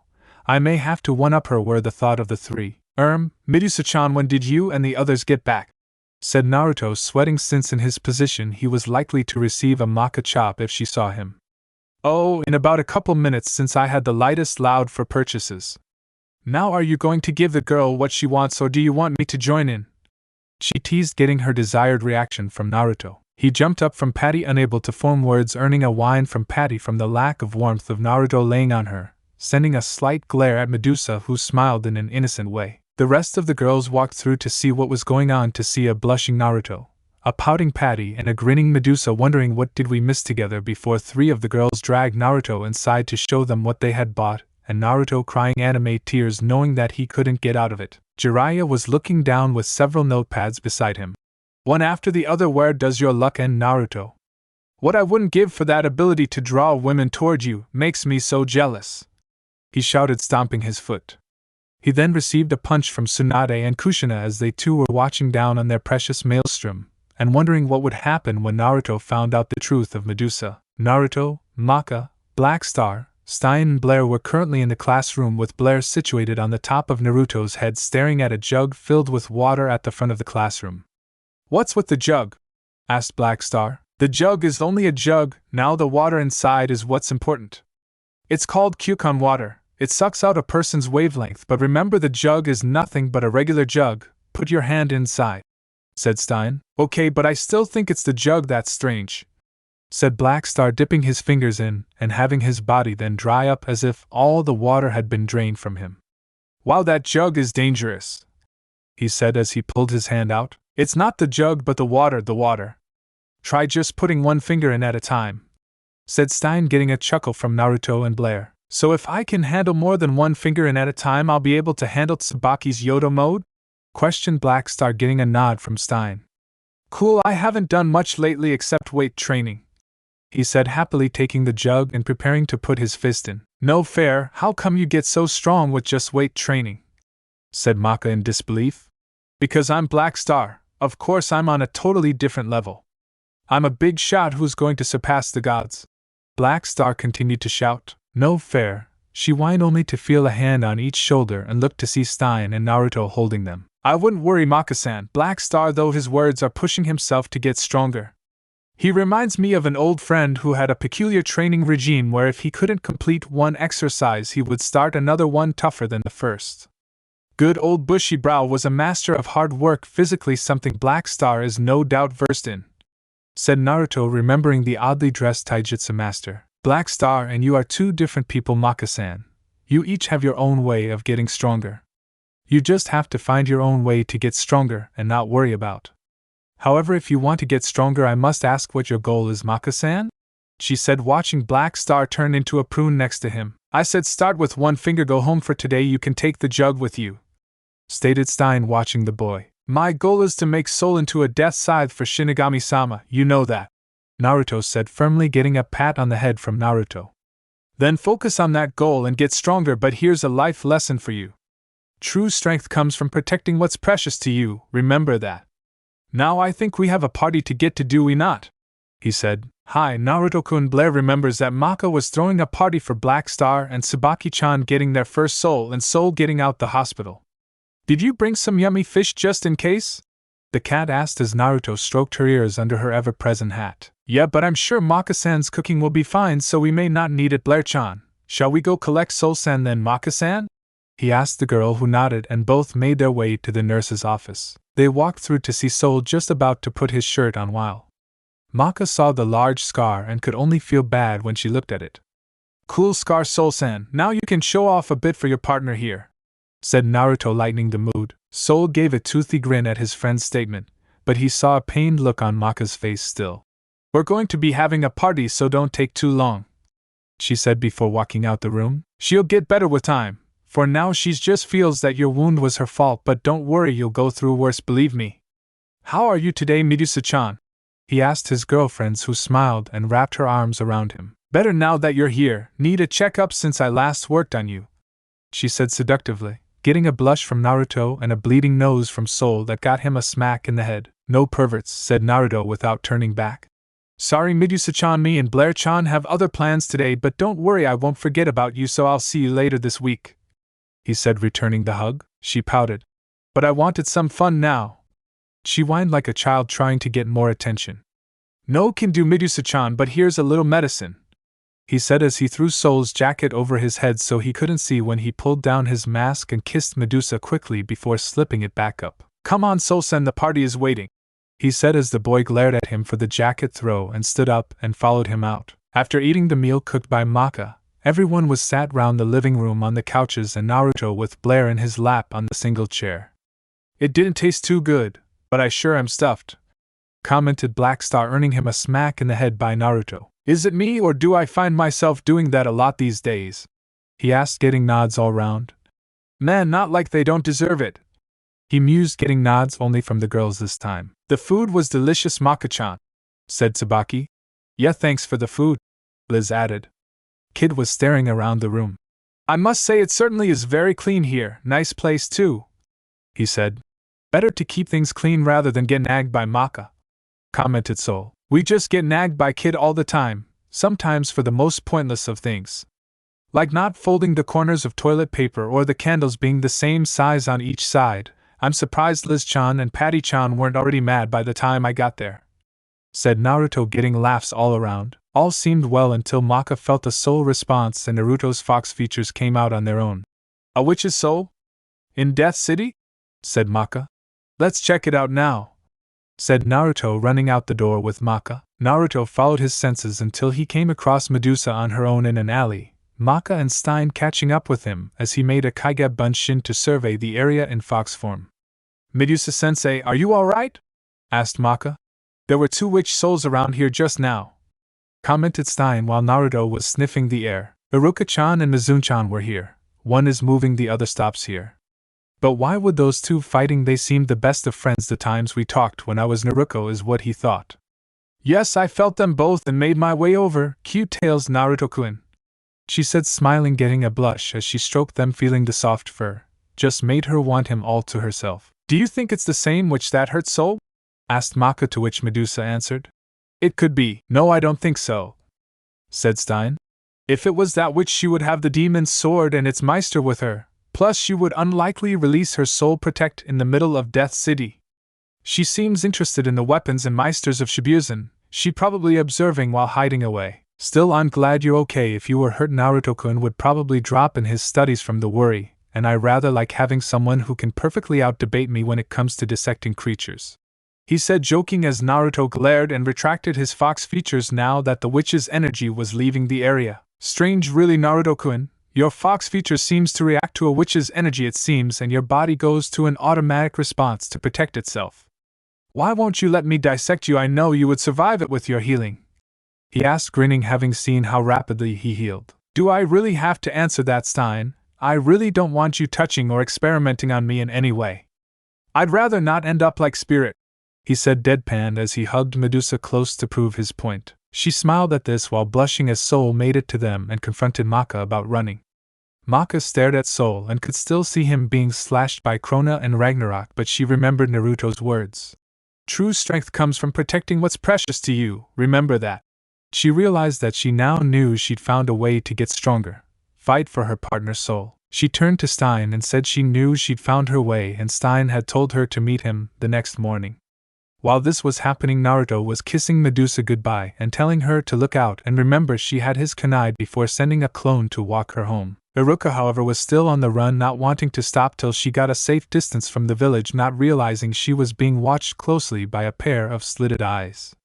Eventually, after a couple hours, she made it outside, where she was stood on by Medusa, having followed her through the snakes inside her. She was given a mission to release a dangerous prisoner that had stolen the Elder Witch's eye. She wasn't looking forward to it, and wished her friend Naruto was here to help her in her situation, wishing she didn't have to keep looking at those eyes in her mind. London looks like a nice place with all the snow, said Naruto as he with Maka and Black Star plus their partners were currently on training practical due to the fact his father insisted that students should be in groups for safety. Currently they were on Tower Bridge in London, England. How is it you and Black Star are alright in this weather while the rest of us needs coats, Naruto-kun? Asked Tsubaki. Easy with shinobi training, you learn to adapt to harsh climates, and Black Star doesn't care about weather, said Naruto. This got a small sweat drop from Tsubaki. Just make sure you don't slow me down, Naruto. This earned him a whack in the head from Naruto. We're a team, Black Star, we don't slow each other down but cover the others' backs, he said, remembering his lessons in the subject. You're right, but something about Maka and Soul doesn't feel right. It like they are at odds with each other, though Kyuubi through the mental link not wanting to be heard. Most likely due to Stein's training for them was harsh, and they are having trouble matching wavelengths, Naruto thought in reply. Wow, you really do know your stuff on wavelengths, don't you? He mentally shrugged. Have to learn to survive, that was one of our lessons, remember, thought Naruto, getting a nod from his partner. Maka, I can't feel the soul reaction, so could you check it out? Asked Black Star to Maka, who nodded and folded her hands and reached out with her senses. Let's see if there's any bad guys from Shinigami's list here, she said, then getting a response. Right in front of us? He feels strong and at the same time very different. Maka, what can you see? Asked Naruto, summoning his Buster Blade. Yeah, his soul has things mixed in with it, human, witch and other things I can't tell, she said about the man dressed in convict clothes who had no future tattooed above his left eye. So he is on Shinigami-sama's list. We're lucky this time, said Black Star. Be careful, he probably uses magic, warned Maka as the man smiled. Tsubaki Yodo mode, get ready to finish this in a flash, said Black Star. But we cannot handle it yet, argued Tsubaki. We'll only need 30 seconds, so let's go, he shouted. Alright, Tsubaki said hesitantly, transforming as Black Star prepared their resonance. Maka and Naruto stood as Black Star's power grew while he resonated, and Naruto was impressed with his progress, thinking he just might pull it off. Here I come, he shouted. Wolf wolves, ice spindle, said the man as a spike of ice formed right near Black Star. Tsubaki, he muttered as his shadow wrapped around the spike, stopping it. Reminds me of those Nara's techniques, thought Kyuubi as he saw the control over the shadow. Eat this. My esoteric weapon, Shadow Star. But before the hit came, he collapsed into a snow pile on the bridge. Naruto face palmed with his free hand. Well, at least he's improving. Maka, get soul ready, said Naruto while thinking not even 10 seconds, he needs to up his training. Who's next? Asked the man, only to receive a side hand to the chest from Soul. Soul, what are you doing? Though Naruto annoyed that he charged in. Old man, don't you relax like that, we're in war, so whoop. He couldn't finish his quote as Naruto had ran over and pulled both him and Black Star back to their original position. He immediately rapped his knuckles on his head. Don't charge when we don't know the enemy's full abilities, and second, don't leave you partner Soul, and third, that man doesn't care that he just got stabbed, scolded Naruto. Well, you're right there, sorry about not paying attention, I tend to do that, he said as the wound on his chest stared closing. Great, a regenerator, mumbled Naruto, knowing how much of a pain they could be, being one himself. Yeah, I regenerate, always do since I'm part of the Immortal Clan, the man said. Immortal Clan? Questioned Naruto. I read about them before, no wonder his soul is mixed up, Maka said. Let me show you my true shape, said the man as his wavelength stared increasing. I can't believe they really exist, his soul is changing shape too. I'm sure he's the one he took the Witch Queen's eye, said Maka. The legendary werewolf, half-breed and an ugly one at that. Why don't we show him a better true form? Naruto asked Kyuubi. It's better we do now that I'm close. I'm guessing that Maka will have difficulty using soul right now. Been a while since I fought like this, not since that last mission with that killing stalker, thought Naruto as his own form began to shift as golden fur stretched over his arms and legs. His mouth shifted into a muzzle and both his tails and ears came out. Werewolf meet Kitsune of the Uzumaki clan, said Naruto, holding his blade as his tails bent ready to strike with Razengans at their tips if needed. The werewolf known as Free was shocked to see a half-fox boy in front of him. However, Maka's situation was taken notice of by a nearby frog as Medusa watched them through her eyes. Iruka, watch them closely now, I see them through your eyes. Keep notice of the fox too, said Medusa. Naruto-kun, you can become like Free too. What an interesting development, she thought. Let's start the experiment then, she said to herself. Fighting Wolf Fist, Here I come, said Free as he sped toward Maka and hit her with his two outstretched fingers, forcing her back. Free created an ice pillar to stop her flying so he could get another hit in, but Naruto caught Maka with his tail's beam blade. He exclaimed, slamming his blade down and sending an arc of his wavelength forward. Free was forced to jump to the side and went for another magic attack. Demon's Eye Cannon, said Free, but Naruto figured he's best not let him. Soul Resonance. His blade began changing shape until it was a copy of Chojuro's Hiramakerii. Before he could strike, Free managed to attack himself with an ice spike. His power is in flux. Probably can't control it yet, commented Kyubi. Goddamn shit, picked the wrong rap in the wrong place, said Free in pain. But I'm okay because I am immortal. Aruka, who was watching, commented to herself. Fighting Wolf Fist, magic, immortal. I cannot deny that he is messed up, but he is strong. Free then got back on his feet. Being in jail for 200 years made me rusty. He then got back into stance. Maka-chan, would you use me if you couldn't use Soul? Asked Tsubaki, seeing her friend's situation. But even if I try to become a Black Meister now, I cannot defeat that wolf guy, replied Maka. Defeating him comes second. We need to handle the situation right, Tsubaki-chan, said Naruto seriously, getting a nod from the girl. I'll help too, said Soul as Tsubaki changed into her Kuzurigama form for Maka, taking her friend. Alright then, Tsubaki-chan, Soul, Naruto, let's go, said Maka, throwing one of the sides toward Free, who did nothing to dodge it, took the hit. He attacks without consequence because of his immortality. Bring down the hammer, Naruto, said Kyubi. Naruto sped in front of Maka and used his blade's ability, and created a hammer image out of his wavelength, and struck back at Free. Free clawed into the bridge to stop sliding back and threw a spike at him, which he blocked. He noticed that Free hadn't gone for a follow-up and saw him kicking down Maka. Ice Sphere, exclaimed the werewolf as a huge ice sphere was now attached to his ball and chain. Maka narrowly dodged his slam, but he immediately went into a quick follow-up before she could react and hit her hard with his ice bomb. Naruto jumped for the wolf, who tried to slam him with his ice but found it cut in two by the wavelength axe his sword produced before being hit in the face by a Rasengan via two tails. Nibi Rasengan. This put some distance between the fighters. Soul ran over to Maka as Naruto stood over her in stance, growling. Why do you fight? What reason is there to attack us? Asked Naruto. Easy, you stand as student of Shibuzen, an organization made by Shinigami. Shinigami made the rules that oppress the wolves and aim to blow down all those rules so that I can truly be free like my name, he said above an ice spike ready to pounce. Maka was getting to her feet now. Shoot, I feel dizzy, Soul scythe now, she ordered angrily. Tsubaki watched as Maka took hold of Soul and her hands burning. It is a burden to use a weapon which does not synchronize with its user, not physically but also mentally. But after all, she is a scythe Meister, she thought as Maka began fighting wildly, taking hits from Free. Maka, what are you doing? Asked Soul. Will you shut up? I have to be stronger. I can't whimper like a sissy girl, she said, irritated at Soul not understanding her. Idiot, if people could get stronger by just screaming, everyone would be doing it, he retorted, only serving to make Maka angrier. Shut up, you keep saying sissy stuff. It's your fault our soul waves don't match. Soul got an image of the demon in his mind. Shut up, you don't know anything, he shouted. Tsubaki clenched her fists. That's enough, she shouted, getting their attention away from shouting. As they distracted, Free formed two ice spikes in his hands to strike them. Both were too shocked to take notice until the last second, shit, they both thought, and Maka closed her eyes waiting for the blow. Shulk came the sound of pierced flesh. Maka opened her eyes to see the spike inches from her face, covered in blood, and she thought it was Soul but registered the burning sensation, so she was still holding him. Her eyes widened as she saw the large sword in front of her too that had blocked one of the spikes. Her eyes turned back to the figure that had got stabbed and noticed a long blonde ponytail. Naruto, she said, seeing a spike had torn through probably his right lung.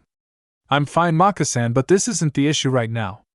Both of you need to listen to each other. Being angry with the other here won't help and may get you to be harmed worse than you can take, he said while coughing up blood and holding his sword stabbed in the ground for support. Remember, you two are partners and have your own style, but works better when you work as one as opposed to individuals. Find the strength in each other, he said, struggling to stay awake. He'd probably black out when his body began to healing process, since as a Hanyu he could survive and heal from everything except someone taking his head off. Soul resonance, she said as she began increasing the soul wave. Medusa was watching and was gripping his arms tight at what she just saw. She didn't expect Naruto to put himself in the line of danger like that. Damn, I need to be more careful, otherwise Naruto-kun might get himself killed. I don't want him hurt when my plans come into effect. I'll have to think of a way to take him once we release the Kishin. Medusa was surprised as she watched Maka take down Free with her witch hunt slash, and that Soul had fought back the madness of the black blood in his veins. She was also disappointed with Free and his lack of control of both powers and behavior, as she had told him the blonde-masked Meister was not to be harmed but was interested when she saw Maka cough up black blood into her hand. Hours later Naruto began waking up from his healing sleep. "You alright, Naruto-kun, Naya?" came a voice. He opened his eyes to see Blair in cat form staring at him on what he presumed to be a hospital bed. He smiled and gave her a stroke behind the ears. "I'm fine, Blair-chan. I've had worse injuries, trust me. Besides, Medusa-chan would take good care of me like you would, isn't that right?" he asked. "Indeed, Naruto-kun, but one thing," said Medusa back in her nurse's coat as she slapped him in the face, leaving an imprint. "Don't do reckless things that can get you killed regardless of your healing." She scolded him, having a concerned look in her eye. Naruto sighed. "Medusa-chan, you can say that, but I'll still do it if it means I can protect my friends. In the same situation and you were in Maka-san's positions, I'd do it without a second thought. Any of the girls I'd give myself up for. I've watched people die in front of me, so I do all I can to stop it," he said. He grabbed her hand and pulled her over to the bed and hugged both her and Blair. "I care for you both, and I'm sorry I made you both worry, but you've got to understand that I won't turn my back on my friends when I can easily save them." He then kissed them both on the lips. "And to properly apologize, each of you can now ask me to do anything, and I mean anything, when we next have a date.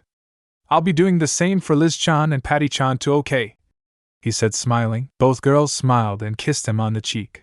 "I'll hold you to the promise, Naruto-kun, but in the meantime you are free to go home," she said, walking to desk chair and sitting down as Naruto put his top on and left with Blair to go home and get another 2 slaps in the face. Naruto and the other were just finishing class with Stein telling them about the test that was coming up before pushing himself out the room on the chair, falling at the door. "He really needs to build a ramp if he wants to do that," commented Naruto, getting a nod from Kyubi in agreement. "Hey, have you heard the rumor that whoever gets first place on the exam gets to become a death scythe?" asked Soul as they were leaving class. "What, really?" questioned Black Star, while Maka was thinking how it was her destiny to score first on the test. Black Star shouted how he would definitely turn Tsubaki into a death scythe, and Kid wasn't particularly bothered. Naruto's attention, along with his partner, was currently focused on Spirit waving his hands, looking like a strange one-man show. Naruto said nothing as he watched the spectacle. "What are you doing, senpai?" asked Stein next to Naruto. "Stein, Naruto didn't see you." "I'm sending my daughter my do your best test aura," said Spirit. Both Stein, Naruto, and Kyubi sweat dropped at that. "I see," they all said. "What?" Spirit asked. "Nothing, carry on, Spirit don't want to stop you," said Naruto as Spirit replied, "Right," and continued his ritual of waving arms. Naruto turned to his teacher. "Stein, you know Spirit better than I do, so is this regular behavior?" inquired Naruto, looking at Maka's father. "Senpai is unique when it comes to Maka still. If he's not senselessly flirting with someone, he can tend to behave like so," said Stein, getting an O from the other two as they walked outside just in time to catch a jumping Blair as they got out of school. Later at his home, discovered name is Shikiai Mansion, Naruto was sat next Liz and Patty. Liz, who was in her study clothes with a book in front of her. "Now, for every practice question you get right, you get another minute of massage from me or petting my tails," said Naruto, attempting to force the girl to study so she could improve her scores. Liz and oddly enough Patty began going through the tests, trying their best. Naruto had set up a reward system for them. He gave them 30 minutes to look over the material, then gave them practice questions based off what material they had read. Suffice to say, he was surprised that the usually unserious Patty took part, as he knew she was smart, just didn't act upon it like Shikamaru. He then realized that Patty getting all her questions right would equal a long, possibly embarrassing massage like the one Medusa had him do for her favor. Although Medusa-chan looked really nice in just a towel and her reactions to foot massages were informative, he thought to himself, "I still don't get how you managed it," said Kid as he watched both his partners looking carefully over the material. "Shouldn't you be studying too, Kid, or when it comes to the test are you going to fuss over something stupid?" Heck, I currently have a clone helping Tsubaki-chan make Black Star study by offering him sparring sessions," said Naruto. "Naruto-kun!" A voice called as Naruto caught Blair as she jumped to him. "Yes, Blair-chan?" he asked. "Naruto-kun, Blair's bored and I want to ask Fr that favor now, Naya," she said cutely. He stroked her fur and created 2 clones just in case. "What do you want as your favor, Blair-chan?" he asked. Blair wants Naruto-kun to do that for Blair like you did by accident a while ago with your tails, Naya," she asked sheepishly. Naruto blushed at the request as Blair had basically asked him to give her a breather, as he referred it. He asked quietly so the sisters couldn't hear. "What would you like your breather, Blair-chan?" Blushing as he sighed, "Shower," was her reply. He nodded and told the clones to take over but make sure they weren't cheating, but Alice told them if he took too long give the sisters the reward they earned. He took Blair into the large bathroom, switched on the taps and Blair changed into her human form wearing only a string-based bikini and Naruto stripped down to his boxers so she wouldn't feel awkward as well as unleashing his tails as both got under the water. It was the day of the test, and as Naruto walked in he spotted the sight of Black Star hanging from the blackboard by his shirt. He looked like he was in pain. He walked over to Sid at the front and held out his hand, to which Sid put $50 in his hand. "Told you, knew he did it after he punched the clone last night." Both the sisters walked in with big grin on their faces as they felt that yesterday's study session went very well based on the time span of their rewards, so felt confident in their abilities. A while later everyone else walked in and Tsubaki, when she saw her partner's state, she upset since she hoped that Naruto's promise of sparing would help him focus. Naruto sent her a sympathetic look. "Here we have a moron who decided to try to steal the test from Professor Stein's lab yesterday. Misconduct will not be tolerated," said Sid, gesturing to the bloody star on the wall. "The test is 60 minutes long. Turn over your question sheets and begin." The large clock behind him started as the students began. As the students progressed, one student was smirking smugly to himself as he was cheating due to the fact his body was covered in cheat sheets. "If you don't win easily, there's no point, kukuku," said Sol. 30 seconds later he was at the front in just his underwear with Sid holding his clothes. "Is this all?" he asked. "What, you want me to take off my underwear too?" he asked, irritated as the whole class looked at him, especially his partner, and thought, moron. "All right, back to your seat. I was the kind of man who would forgive anything once," said Sid as he shooed Sol back to his seat and passed another $50 into Naruto's outstretched hand. "Don't gamble against a fox, we're very tricky," he said quietly as he made origami with some paper he brought with him, as he had finished the test already but didn't say. He threw a paper airplane so it landed in front of Sol. When it landed it opened up to reveal a note: "If you're gonna cheat, at least don't get caught." Naruto next to the signature was a chibi drawing of Naruto giving him the peace sign. Sol looked in Naruto's direction to see him making an assortment of origami creatures, a trick he picked up from Conan. Sol was worrying over his situation now. "God damn it, this is definitely not cool. I still haven't answered a single question, what should I do?" he muttered to himself. "Wait, Kid is sitting right next to me, I can just take a peek at his answers," he thought, only to see Kid still writing his name. "It's not written beautifully enough," said Kid as he erased part of his name. Sol hoped that he could cheat off the person next to him, only to see Patty drawing crayons on her question sheet, muttering, "Giraffe, giraffe." It's hopeless, thought Sol as he tried to answer some questions. As it got to the closing 10 minutes, Sol was hoping he could still cheat, so looked back to Kid, who was stuck on writing his K and erased it roughly, ripping his sheet, causing him to collapse. "Sensei, Kid passed out," said Sol, only to get the reply, "Leave him," from him and Naruto, who was using his chakra strings to make a mini play with his origami. Sol went back to Patty to see that she had made a model giraffe out of her sheet. It was very well done. He then felt someone call his name. He turned to the front to see Black Star writing something in his blood. Sol felt his chances rise, only to slam his head when Black Star wrote his signature before giving him the thumbs up. "It's over. No, it's been over since I lost my pants," he said into the desk as the bell rings, signaling the test's end. Later on at Chupacabra, Naruto, Blair and Spirit were celebrating. "Congratulations, Naruto-kun and Papa-san, on the final exam results. You sent Maka your aura for 3 whole days and nights, Naya," said Blair, filling up their beverages. "I agree, even if you're a pervert like my old Kyofu, you do act as a caring/doting father from time to time. You raised a very intelligent daughter, Spirit," said Naruto, getting a smirk from Spirit. "Hee hee, Maka is amazing, huh? She at the top of the class like Kami-san, he said, remembering his ex-wife. I still think you're an idiot for cheating on your marriage spirit, but it seems the universe wants me to have a pervert as a teacher wherever I go, he said, patting on the shoulder. Blair-chan, Naruto, can I ask you both a favor? Asked Spirit, getting a nod from the two sat next to each other. Spirit gave them an envelope.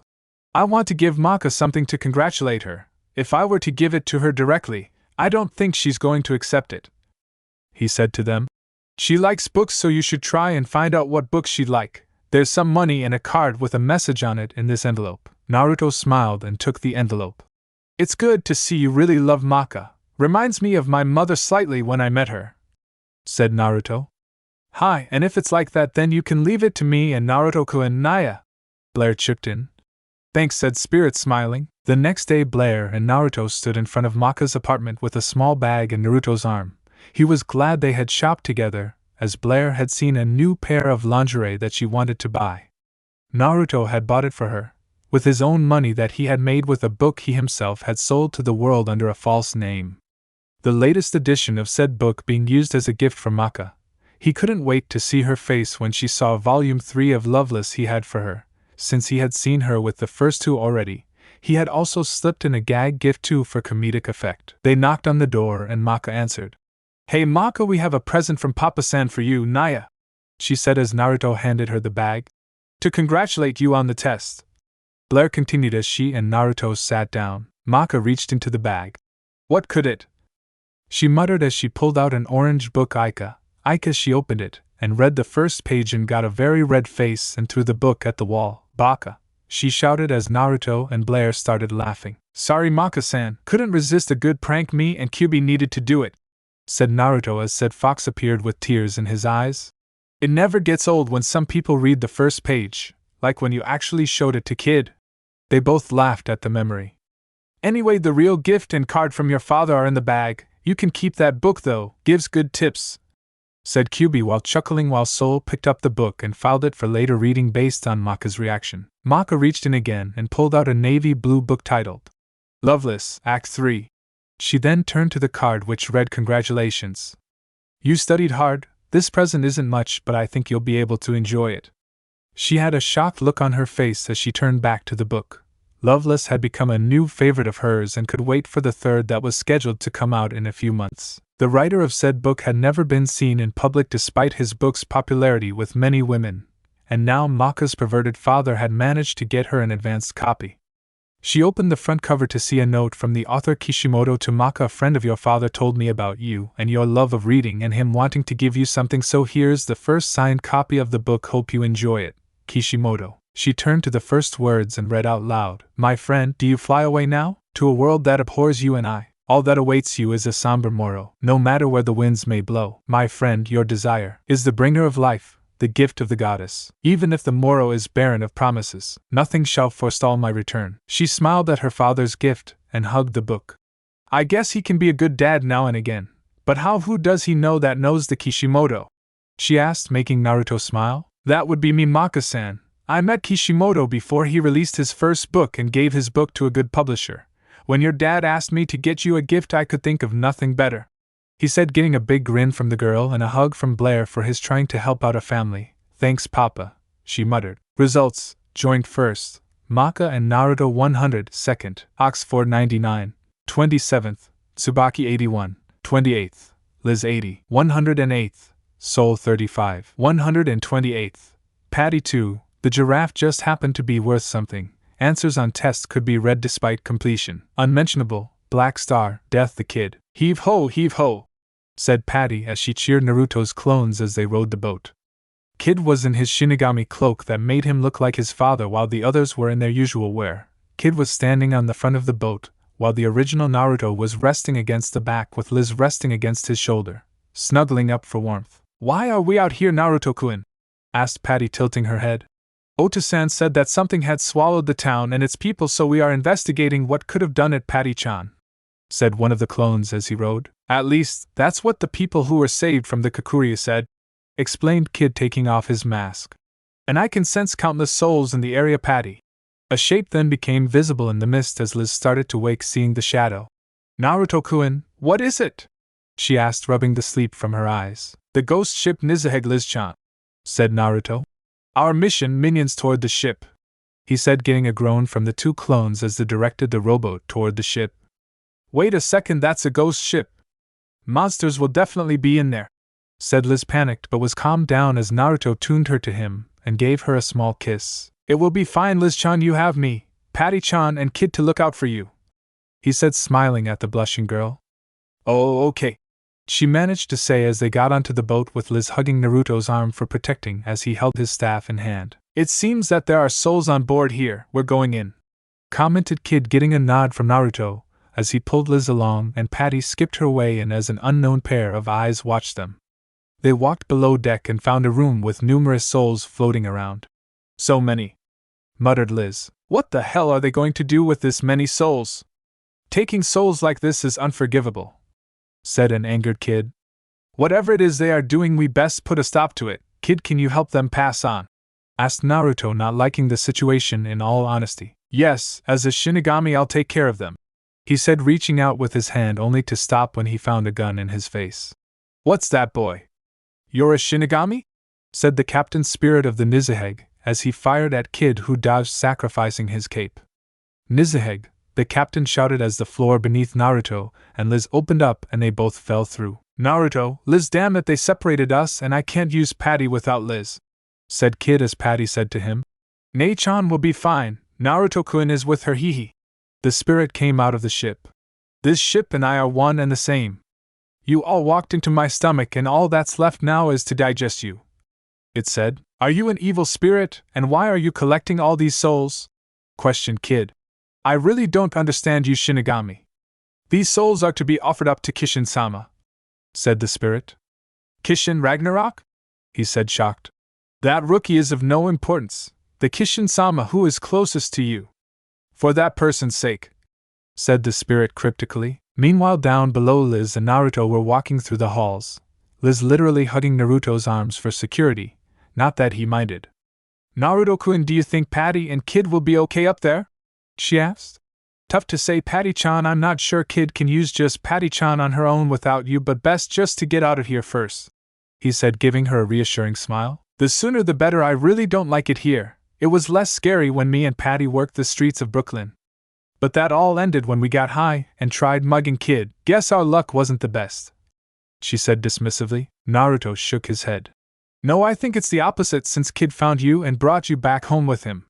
He gave you a purpose instead of mugging people, plus if you hadn't met Kid you would have never have met me. He kissed her on the cheek and she got pink in the cheeks. I guess you're right there. I think I'll thank him when we are done here, she said, smiling. You're going the right way, said a voice that echoed. Both Naruto and Liz turned to see a spirit of a young girl floating in front of them.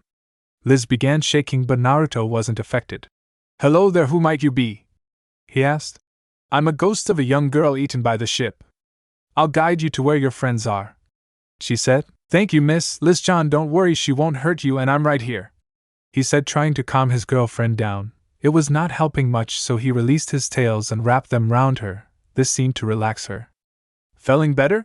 He asked, getting a nod from his girlfriend as the ghost girl and several other ghosts helped them back outside onto the deck. Get ready, said Naruto, taking stance with his staff. Soul resonance, he said softly as the staff changed to a large hammer that had a spike at the top. Lavi's big hammer, small hammer from D.W.M.A. As the weapon formed, Kid and Patty were blown out from underneath the deck. Liz, it's your fault that I wasn't able to use Patty, he said angrily, making Naruto bonk him on the head with the hammer. That's your fault, he said deadpan. You won't escape, said the spirit, phasing out of the deck. Liz, Patty, transform now, ordered Kid. The girls nodded and changed into their gun form as Kid held them upside down as his usual style. I know it's your style, but why do you hold them upside down, Kid? Asked Naruto, still unable to find a reason for his brother's way of handling his weapon. Symmetry, he said, making Naruto face palm. I wish I knew how your mind works, but then again, he mused as a blade went through the captain's mouth.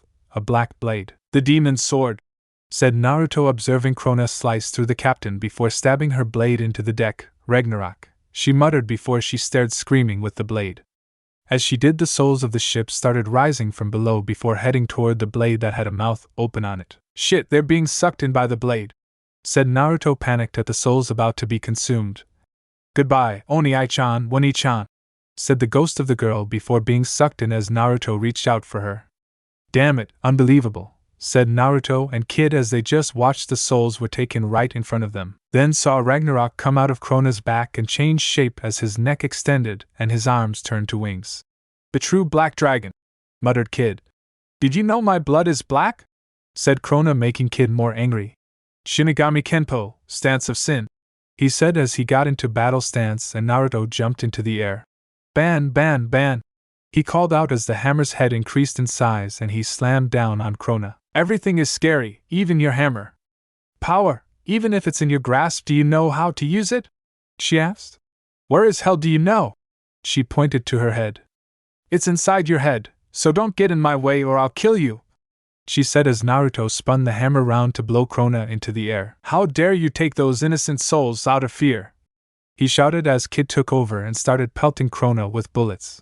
Victory and the like obtained through power. Is that how you free yourself from fear? He asked. Naruto and Kid jumped above her and slammed her back. If you want to remove your fear, face it head on, said Naruto. And strengthen your soul, said Kid as they slammed Krona back down to the deck. Both landed back on the deck. Nest and tidy, commented Kid as Naruto suddenly slammed his hammer down onto the deck. Fuban, as shield of wind surrounded them as Krona attacked from below. Her Screech Beta was blacked by the wind shield and she flew into the air. If even Usagi-chan couldn't understand my feelings, someone like you shouldn't be able to either, right? Questioned Krona. Usagi-chan doesn't understand either. There's no way a Shinigami or Hanyu like you could understand, leave me alone, she said as Naruto finally got a good look at Krona's eyes. Kami, what happened to this girl? It looks like Gaara when I look in her eyes. A harsh upbringing and conditioning caused this, commented Kyubi. Yeah, another example of what I could have become, he thought in reply. As he was thinking, the remains of the captain began shooting at him and Krona only to be blocked by the shield still, but Krona flew higher. The demon sword's wavelength is increasing, commented Kid. I hate everyone, hate. People who can't put themselves back together will be blown away by my scream, Screech Alpha, she shouted as she sent an extremely large shockwave at the boat, slicing it perfectly in two. This ship is going down fast, Kid. I can't fly like you and there's no seal or kunai on the girl to teleport to. I have to retreat from here. Can you and the girls handle it? Asked Naruto, getting a nod from Kid as he summoned Beelzebub to chase Krona. Naruto in his current situation used Hiraishin to get back to the academy. When Naruto arrived back at Shibuya, he arrived in the nurse's office due to habit and caught the end of a conversation between Stein and Medusa. But is it something a nurse would do, or a witch? This annoyed Naruto. Stein, he said strongly, releasing some intent, and his aura flared. What do you think are doing accusing Medusa-chan? Back off now, he added his full demon voice to set a point, and now had red eyes. Medusa took to Naruto's side and grasped his hand. Naruto-kun, it's alright, Stein's just being mean. Saying that there's something wrong with my looks, it's almost sexual harassment, she said, pouting and rubbing circles into his hand to calm him down. Ahahaha, if you're worried about looks, I don't think Naruto cares much. Besides, Naruto, I meant nothing by it, just a slip of the tongue is all, no hard feelings, right? He said as he pushed on the chair and falling over. That's my chair, commented Medusa as Stein closed the door. She then turned her attention back to Naruto. You okay, Naruto-kun? She asked, trying to read him. He was taking calming breaths now, collecting his thoughts. Yeah, just don't like it when people that I care for are accused of something horrible, and I'm a little annoyed at the mission I had to leave, he said, sitting on the bed, and began to talk with her. Meanwhile, outside, Stein was on the chair he pilfered, smoking a cigarette. For a moment then, I felt intent from both of them, but Naruto, I swear I saw my death, he said, taking hold of his arm. I'm still shaking from it. Fear, thank you, I started to forget. Now then, what to do? He said, pushing his chair into the hall where Sid was waiting in battle gear. How was it? He asked. There's no mistake. What about the location of Medusa's house? Replied Stein. I've confirmed it, said Sid. Don't go in too far, and don't let Naruto know. If he finds out, it could get messy. Hell, he showed me my death for suggesting she was a witch, said Stein, leaning deeper into the chair. We need proof, don't we? And if there's evidence of her being a witch, Shinigami-sama will know what to do with them both. Hope he doesn't take it hard though. Naruto cares for them all, and he really doesn't need another betrayal," commented Stein sadly at the last part, knowing most of Naruto's past from Shinigami-sama. While Sid left for his mission, Medusa was giving Iruka her own mission via telepathic message so Naruto wouldn't take note. She hoped she could convince him when the time came. A few hours later, Sid had found Medusa's house and discovered her plans in her diary, only to be blown away by Iruka's egg bombs, and she made her way back to Death City with the attaché case that contained the black blood. It was Christmas Eve and the day celebrating the foundation of Shibuya. All the students were arriving in formal wear and ready to party all night long. Naruto, Kid, Liz and Patty were welcoming guests into the ballroom, the sisters in matching outfits, Kid in a nice white shirt and Naruto with Kyubi both in full suit, half suit for Kyubi, complete with silk masks inside formal clothing. They spotted their friends Maka and Tsubaki in very nice dresses, Black Star and Soul opting for suits, except Black Star looked like he'd neglected his clothes. "Naruto, why do I have to wear this thing? It itches even if I do look good," said Kyubi. "Oh come on, it's rare we have to dress nice, and besides I'm letting you at the buffet," he replied. "Seriously?" He got a nod. "Well, I do love a good buffet, seems Tsubaki fits that dress nicely," he said, smirking as Naruto blushed slightly. "Yes, she does indeed, but I just wish we could have let Blair-chan come along, but Ota-san did say students and staff only." "Ah, the kitten will be alright. Plus you have a clone with her for company just in case, so stop moaning and find that Medusa. I'm sure you have a lot to talk about," said Kyubi as Naruto nodded again. "Hey everyone, you look good tonight," commented Naruto as he discreetly made a clone that fixed Black Star's clothes without much hassle. "So do you, Naruto-kun, and thank you for Black Star," said Tsubaki, noticing him and Kyubi. "Couldn't you take off the mask for one night so we can all see, Naruto?" whined Maka, slightly getting nods from the other boys. "Sorry," Maka tried to get him to take it off before said that would deprive you the challenge of finding out what's under it for those who don't know, said Kyubi, sending a glance to Tsubaki, who had seen his face when it was torn in the fight with her brother. After Kid's attempt at a speech being interrupted by Black Star, the party had started and a few students were dancing already, and it seemed that Maka had been dragged to the dance floor by her father. "Maka, sometimes I wish we could be like we used to before I made all those mistakes," said Spirit, shocking Maka. "I know I was stupid and shouldn't have done a number of things, but I can't change what has happened now and I have to live with it. My time talking to Naruto showed me that being me is inevitable, but I can try and make it so it won't affect your life too much." Maka was in awe at her father's words. The fact that he was admitting he was wrong and accepted that he couldn't change what had been done surprised her and made her feel a little admiration toward Hai and Naruto apparently for showing talking to him. "I still want you in my life, Papa. Just tone down your behavior around me, please," she requested, getting a small smile from Spirit. "No promises," he said, laughing. On the other side of the room, Naruto was dancing with Medusa held close to him. "You look beautiful tonight, Medusa-chan, you know that, right?" he asked, getting a giggle from his girlfriend. "Well, you don't look half bad yourself, even if your partner did get into a small eating contest with Black Star," she said, earning a groan from Naruto. "I swear he can't stand to lose, but that's what makes him my partner. Also, I got you and the girls something," he said, reaching into his pocket and pulling out a small necklace with a ruby as the jewel. All of his girlfriends, Tsubaki isn't in, but she got one too, secretly, had gotten their necklaces and each had a different jewel. "Call it an early Christmas gift, Medusa-chan," he said as he tied it round her neck, taking in her scent as he did so. "Hope you like it," he said, smiling under his mask. Medusa touched the jewel and could tell it was real from one glance and smiled at her boyfriend's gift for her. "Oh, and one more thing, when were you going to tell me that you're a witch, Medusa-chan?" he said, making her eyes go wide and look into his and see deep pools of blue. "If it was just you being a witch I would have no problems, but your plan puts hundreds at risk and back into a war between factions." "Why, Medusa-chan, I wanted to be with you and the others," said Naruto, now a sad look in his eyes. How did you find out?" she asked as her mind tried to figure out what to do. "Since you killed one of the Mizun sisters that night. Iruka is bugged with one of my seals I placed on her when she was shocked by my eyes, so you've had an unwilling spy the entire time."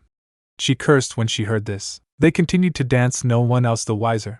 "To answer your question, I did this because the idealism that was Shibuya protecting the earth, it is stopping evolution even though each generation improves, and Shibuya being a deterrent to the world.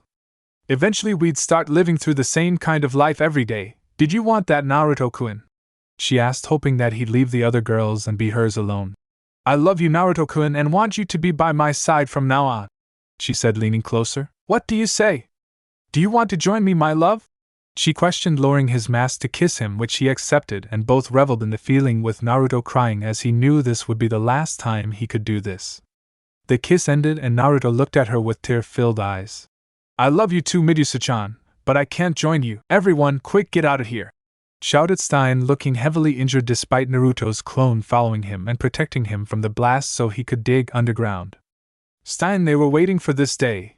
The day when Shinigami-sama leaves Mirror to reunite with the teachers of Shibuya, said Sid as Stein, Maka, Soul, Kid, Liz, Patty, Black Star, and Tsubaki all stood round him. Where's Medusa? Said Stein as Medusa had run out the window and Naruto just stood there, as his features came out due to free releasing his soul protect. Sid had to use his soul resonance to allow those around him to escape as space was being distorted around him and Naruto left in a red flash. A minute later those saved from the trap fell through the ceiling and found Naruto waiting for them, his mask still lowered and hands to his face and on his knees. Patty walked over seeing him and held his head in her arms, stroking his hair. 8 witches and a demon's sword, this is bad, commented Kid. What's happening to Death City? Asked Maka. An emergency situation, let's calm down and listen to me, said Stein. The Kishin of the first generation is resting underground and now Medusa, our resident nurse, wants to resurrect it. We can't allow that to happen, he continued. Naruto's body shook strongly as he got up to reveal red eyes and his whiskers widened and thickened. So Medusa wants to release something bad. Must be the reason why Shinigami can't leave the city, said Kyubi, taking over as Naruto had relinquished control to him. Correct, but why are you talking, Kyubi? Asked Kid. Naruto had discovered Medusa's true self months ago but hoped his time with her would deter her from her plan. He'll be coming down for a few minutes while we head off to stop her and her group, he said. Wait, you mean Naruto knew about Medusa being a witch all this time and said nothing? Why? Asked Stein. Would you or anyone else want to condemn someone you loved because of what you were? Naruto can't stand doing that after his childhood, so he accepted. I, however, question her in that she didn't tell him despite sharing some of his deeper secrets with her, he said, snarling at the woman. I see. Anyway, let's not waste the chance Sid gave us. As the last hope for Death City, I'll guide you to the entrance of the basement, said Stein as he gave them a chance to change into their usual attire before heading with Stein. Back in the independent cube made by Free, Shinigami made his way to talk with Sid as he leaned against the wall. You alright, Sid-kun? He asked. Yes, but I'm sorry, I would have helped you escape, but you were too far away in this space. No, I'm sorry, I shouldn't make excuses, forget what I said, was Sid's reply. No, you made the best choice for the situation. Although I'm concerned about Naruto-kun, said Shinigami. Why? Asked Sid. From his past, Naruto-kun had dozens of people try to get close to him when he was younger just so they could try and kill him. With Medusa's betrayal, I fear it may break him when he has come so far, and if Ajura is awakened, who knows what the madness could do to him. He finished. Is he that dangerous? Shinigami nodded. If he wants, he can grow to the size of a mountain, original size of Kyubi, for his fox form.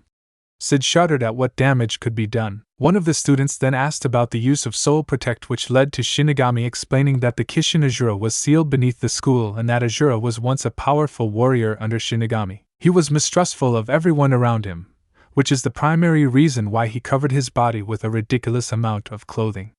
However, despite all his immense power, he was persistently terrified with the greatest fear that was possible. So in order to protect himself, he became obsessed with power and, forgetting all discipline, began eating the souls of innocents who were not listed by Shinigami. This fear eventually drove him to consume even his own weapon partner, causing him to be consumed by madness and become the first Kishin. Shinigami was forced to remove all of his skin and use it as a seal on Ajura, to trap him under the school. Shinigami then proceeded to root his very own soul to the area surrounding Death City, in order to stop Ajura from ever awakening again. But it's said that if he ever was released, the consequences would be severe that anyone could imagine. Outside the Shibuya, though, the remaining Nizan sisters were terrorizing the streets of Death City, destroying buildings and slicing up civilians. Blair had been told by the Naruto clone that they had to find the witches and stop them. They were both in their animal forms as they dropped by a fish shop Blair had gone to regularly, only to see it destroyed and the fish seller under the rubble. Hey, you still alive there? asked the clone, getting a groan from the man. Both heard the noise and looked up to see the 5 remaining Mizun sisters. That's them, Blair-chan, but remember, don't kill them, only knock out. Your training will be tested out tonight to see if you can beat a witch, said Naruto as both jumped up to slam one of the sisters down. The sister got to her feet and floated up to her sisters. Mizun family, you have no reason to be here, leave now, said Naruto, only to be cut by the sisters. Beam Hige. This made Blair angry. Hey, no one hurts Blair's boyfriend, clone or not. The sisters laughed with their usual shichichi. Time to teach you mice some lessons, said Blair, preparing to fight. Back underground, the students and Stein were running through the hall, not yet encountering any foes. We've been running for quite a while, say Maka? Can you sense the resonance of the witches' souls ahead? Asked Black Star. She can if I can, but there's a lot of power, so it's difficult to pinpoint, Black Star, said Kyubi. I see, that sucks, I thought that was your strong point, Maka. This earned him a slap in the head by Kyubi. He and Maka felt a soul. Stein-sensei, said Maka. There's a soul in the shadows I can sense, she continued. Indeed, but I don't think we need to worry too much about this soul, Maka, said Kyubi as Spirit walked out from the shadows. Hey Kyubi, how is Naruto? He asked, knowing Kyubi's voice. Extremely distressed over Medusa's betrayal. Sad to say, Naruto has seen enough to cover a couple of lifetimes. Wait, he's coming back, said Kyubi as his body jerked and his eyes opened to reveal Naruto blue. Naruto? Asked Stein, getting a nod as Naruto formed his ninjutsu. Well, it's a good thing you're here, senpai. I was anxious to know how far I can go without a weapon. Spirit nodded as he shifted into weapon form. Everybody, I don't know what is waiting for us ahead. Please take your weapon form and don't return to your human for a moment, as only one attack can take your life, said Stein. No doubt that the group will have set itself so as to slow us down and prevent us from getting to the black blood, came the voice of Kyubi from his weapons as Stein nodded in agreement. Hey, you hear that? Asked Black Star, hearing footsteps. Yes, I can hear that, said Maka. To come against all of us from the start means that it must be someone who is very confident and really strong, said Stein. And somebody who can defy this amount of people and fight back, he continued as Medusa walked out in front of them. So it you, she said. Everyone here is the plan, said Stein as he explained that he would fight Medusa, Kid and Naruto would go ahead as they were the fastest. Black Star would fight the demon sword with his wavelength so the others could get past, and Maka would get past Medusa and Krona so he could catch up with Naruto and Kid. But promise me that in the end the only thing you protect is your lives, you understand? Finished Stein. A strategy plan under the enemy's nose, I heard everything, smirked Medusa. Well, you are the resident nurse of Shibuzen, Stein shot back as he took off his glasses. Still seems you don't know when to shut up, do you? And what have you, Naruto-kun, finally decided to take up my offer? She asked. Naruto lowered his head so his hair covered his eyes. I gave you my answer, Medusa-chan. I love you, but I can't. I already died once to stop war and I won't let it happen again, he said as his image faded into leaves as he appeared behind Medusa running ahead. Fine, I'll just take of the rest of them so I can keep you to myself then. Snake, snake, cobra, cobra, vector arrow, she said, launching her spell at the others. Black Star and Kid made it past easy via Beelzebub or Yoto, but Maka had a tougher time not being as fast. Before Medusa could get a second attack on Maka, Stein hit her with his Soul Menace. Seems I planned my strikes badly. I didn't expect those 3 to get past. Naruto-kun was a given. Still, I stopped Stein, and that was the goal of this round, since it's no problem if those 3 go ahead, said Medusa, readjusting her hood. I wouldn't underestimate them. However, I feel I need to ask why you aren't worried about Naruto's effect in your plan. Knowing him as I do, I know he could get past the demon sword and stop Azura's revival, said Stein, flicking the cigarette in his mouth. Even if he tries, Naruto-kun would most likely have to get close to Azura and by affect his wavelength. Knowing him as I do, I can tell it would put him to a stop, said Medusa. As Naruto and Kid sped past Krona, Ragnarok said, Hey, did 2 powerful energies just run by us? That's no good, they both passed too easily. I will get scolded again, I hate that, she said. Black Star then arrived. Hey, it's you, Demon Sword, you have the honor to be my opponent. But with someone like you this won't be much of a show, he said, smacking his fist to his palm. Wait, Black Star, shouted Maka. You're slow, you need to be quicker, commented Black Star. I'll fight her, said Maka. But Maka-chan, Professor Stein said it would be Black Star who fights the demon's sword, said Tsubaki. Even though she wanted to go ahead and join up with Naruto, Maka put the blade of her scythe in front of Black Star. So Model A student Maka is disobeying a teacher's orders. You finally reached that rebellious age, he joked. Shut up, she said, smiling. That's good then, I leave this to you, Maka, said Black Star. Rushed ahead and Maka blocked off her attacks on Black Star, and their battle began. Back with Stein and Medusa, they were currently in before battle banter. It seems your weak daughter has chosen her death, said Medusa, trying to entice the weapon. My daughter isn't weak, Medusa, said Spirit firmly. Idiot father. For the moment I'm the only death scythe in Shibuya, so I won't forgive you if the first Kishin is released. I can't allow you to release the Kishin into the world, Medusa. I must defeat you quickly, he finished. Also, it's better me and Senpai finish you off. Naruto doesn't need the pain of you being alive when you betrayed him. Especially since he helped you dance with your daughter happily, Senpai, said Stein. As true as that is, Stein, be more attentive or you're going to miss something, he said as Stein chuckled. I really hate it when you ignore me, it's really unpleasant, said Medusa. Oh, really? Retorted Stein. Both flared their wavelengths, and if one could see you would notice the intensity of their souls. That's better now to kill you and claim my prize, said Medusa. I'm afraid Naruto will have to wait. Look at your feet, said Stein with a grin. Medusa looked down to see that her feet were sewn to the floor. You've sewn my feet? When? She asked, shocked by whatever the technique was. Soul threads. The inside of your body was damaged by the soul menace. The frequency of my soul put an electrical charge in your body, and in the form of string allows me to sew your feet to the ground, he explained. And you think that will be enough to stop me? She asked, annoyed at her mistake. It's not a simple technique. The control of the frequency requires extreme precision, commented Spirit.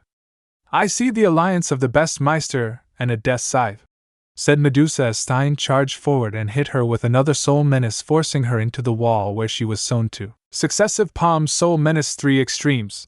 Wei Wu Shu, exclaimed Stein as he hit Medusa 3 times. This is the N double soul menace twin lance. But before the attack struck, Medusa could be seen smiling.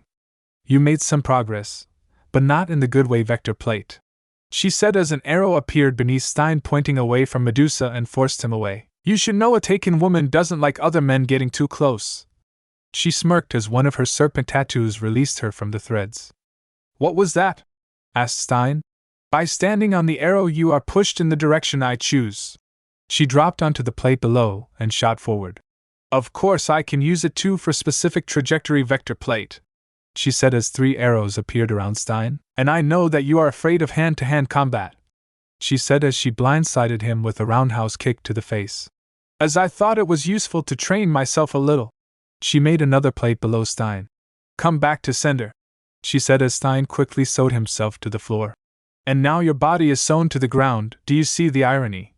Said Medusa as her tattoo came out of her body. Serpent whip, she shouted as the tattoo sped towards Stein. Extraction, said Stein, releasing his threads and using the arrow to boost him forward. Perfect timing, you choose a good moment to release yourself, commented Spirit as Stein attempted to strike Medusa. Stream Vector, said Medusa as a barrier of arrows sliced into Stein, forcing him back. There are hundreds of snakes in my body. Only people I allow can get close to me. So far only one person has done that. Now stay down, she said. That was close. Now we know we must avoid close combat. It's not like handling a normal witch. As a doctor my attempts must have made you laugh. Still your abilities are deceiving, like your personality makes me wonder if you truly care for Naruto, commented Stein. Everything I feel for Naruto is real and true. I wanted him to be by my side, said Medusa, fiddling with her necklace. He told me he knew about me being a witch and didn't care, so once this is over we can be together again, and what I want to possess I never let escape, he said as vector plates appeared in a circle around them, allowing no escape. Stein, now that you can't get away, let me finish you so I can be with my love, she said, smirking. Stein got to his feet. Fine, but I have a question. Where did that girl with the demon sword come from? I can guess that the sword itself was a creation of the Kishin, is it? Then what will you do to resurrect the first Kishin? He questioned. In fact, you don't have any intention to go near the barrier of the first Kishin. Because the risk is too big if you profess the black blood, then what will you do to that girl if you don't have interest in her? Stein continued as he smirked. Well, your experiment was a failure, that's the best news of the year. Medusa then started laughing. What's so funny? Nothing, you are just simply rude. In fact, Stein, it is impossible for me to fail. But my true research was on the black blood. Only one result was enough to lure you. And to answer the question of where did she come from, she came from nowhere. Krona is my real daughter, she said, smiling evilly as they felt the black blood resonance from the other room. So the black blood is moving, excellent, she said. Back outside, Blair was still fighting the Mizun squad for taking out the Naruto clones. Multiple attack, she said as she managed to hit the first one into the ground, then blast the next two with her smashing pumpkin. She narrowly dodged a beam hinge of the fourth before kicking her strongly. Even if Blair's a girl, I'm only kind to certain people, Naya, she said, landing gracefully as only one Mizun was left floating. I can't fight against 5 at once, Naya, this sucks, she said as the last sister began chanting Shichichi while snapping her fingers, an action that was followed by the other sisters as they started assembling on top of each other. There was a puff of smoke, and out of it came a Mizun in a more mature form. Don't raise your head, pussycat, you look like a poor kitty with no way out, commented Mizun. Blair changed into her human form, wearing her usual hat but wearing a black overcoat, complete with a fitted mesh bodysuit that stretches from her neck down to her thighs, and a purple miniskirt. She was also wearing her necklace she got from Naruto before he left for the party, that was an amethyst cat's eye jewel. Her new attire was what Naruto suggested in case she got into a fight, as the clothes would suit her style like they had Anko. She turned back to Mizun. I can also be a provocative animal, she said as the two walked so they were face to face. I'll eat you, kid, said Mizun. The bigger the mouth it has, the nastier things it says, Blair retorted as Mizun grabbed one of her friests and squeezed. What a vulgar body, she commented. Still a brat, huh? Blair said, and not one to back down, she lifted the top part of Mizun's clothes to reveal her friest's hat. But let's see what you have under here. Mizun blushed but then felt a strong punch to her abdomen as she flew into a wall. Pumpkin cannon punch, Blair muttered. Mizun crawled out of the wall. What was that? She questioned as she knew that the punch wasn't ordinary. Magic fist technique. Naruto-kun showed me new ideas for spells and found a new style for me to fight, like this gentle pumpkin palm, she said, rushing Mizun with her palm, and struck her while she was off guard and left an pumpkin indentation in the wall behind her as the blow hit. Damn witch, why are you fighting for Shibuzen? She asked angrily. Blair flipped back for safety. Blair doesn't fight for Shibuzen, I fight for Naruto-kun. This is his home and mine, so we promised each other we'd both protect the place we met, Naya, she said firmly, chanting. Pumpkin pumpkin. Mizun charged at her, activating her beam hinge spell as the beams extended from each fingertip. Enough, you stupid cat, Mizun shouted. No, twin exploding pumpkin, she exclaimed as she shot out both fists, and 2 giant pumpkins came from them that hit Mizun point blank due to her spell's need for close combat. Once Mizun hit the ground, Blair snapped her fingers. Pumpkin chain, she said as Mizun was bound by several chains that had pumpkins as links before she placed a paper seal on Mizun's exposed stomach she had from her hat. Mizun immediately tried escape by transforming into her mouse form but found she couldn't. What did you do to my magic girl? She shouted, losing her cool. Sealed it with my boyfriend's spell tag. You see, Naruto-kun can make these paper charms that can do a number of things that require his particular type of magic. However, we found out that if you charge a sealing tag with regular magic like mine, it can be used to seal other witches' magic, Naya, she said, looking down at the witch. Funny thing is, Blair isn't a real witch, so you just got beaten by a magic cat. Too bad you didn't take me seriously, and good night, Naya, she said, chopping the back of her neck like Naruto taught her, and using a floating pumpkin to take her and Mizun back to the mansion in the room Naruto created in case he found another witch and wanted to talk to her. Blair had helped construct it so that it would drain magic from the witch inside and prevent her from doing anything. Please be okay, Naruto-kun. Blair is worried something bad will happen to you tonight, muttered Blair as she looked back to the academy that had been damaged by Mizun and her sisters with the independent cubes still in effect. Chapter end.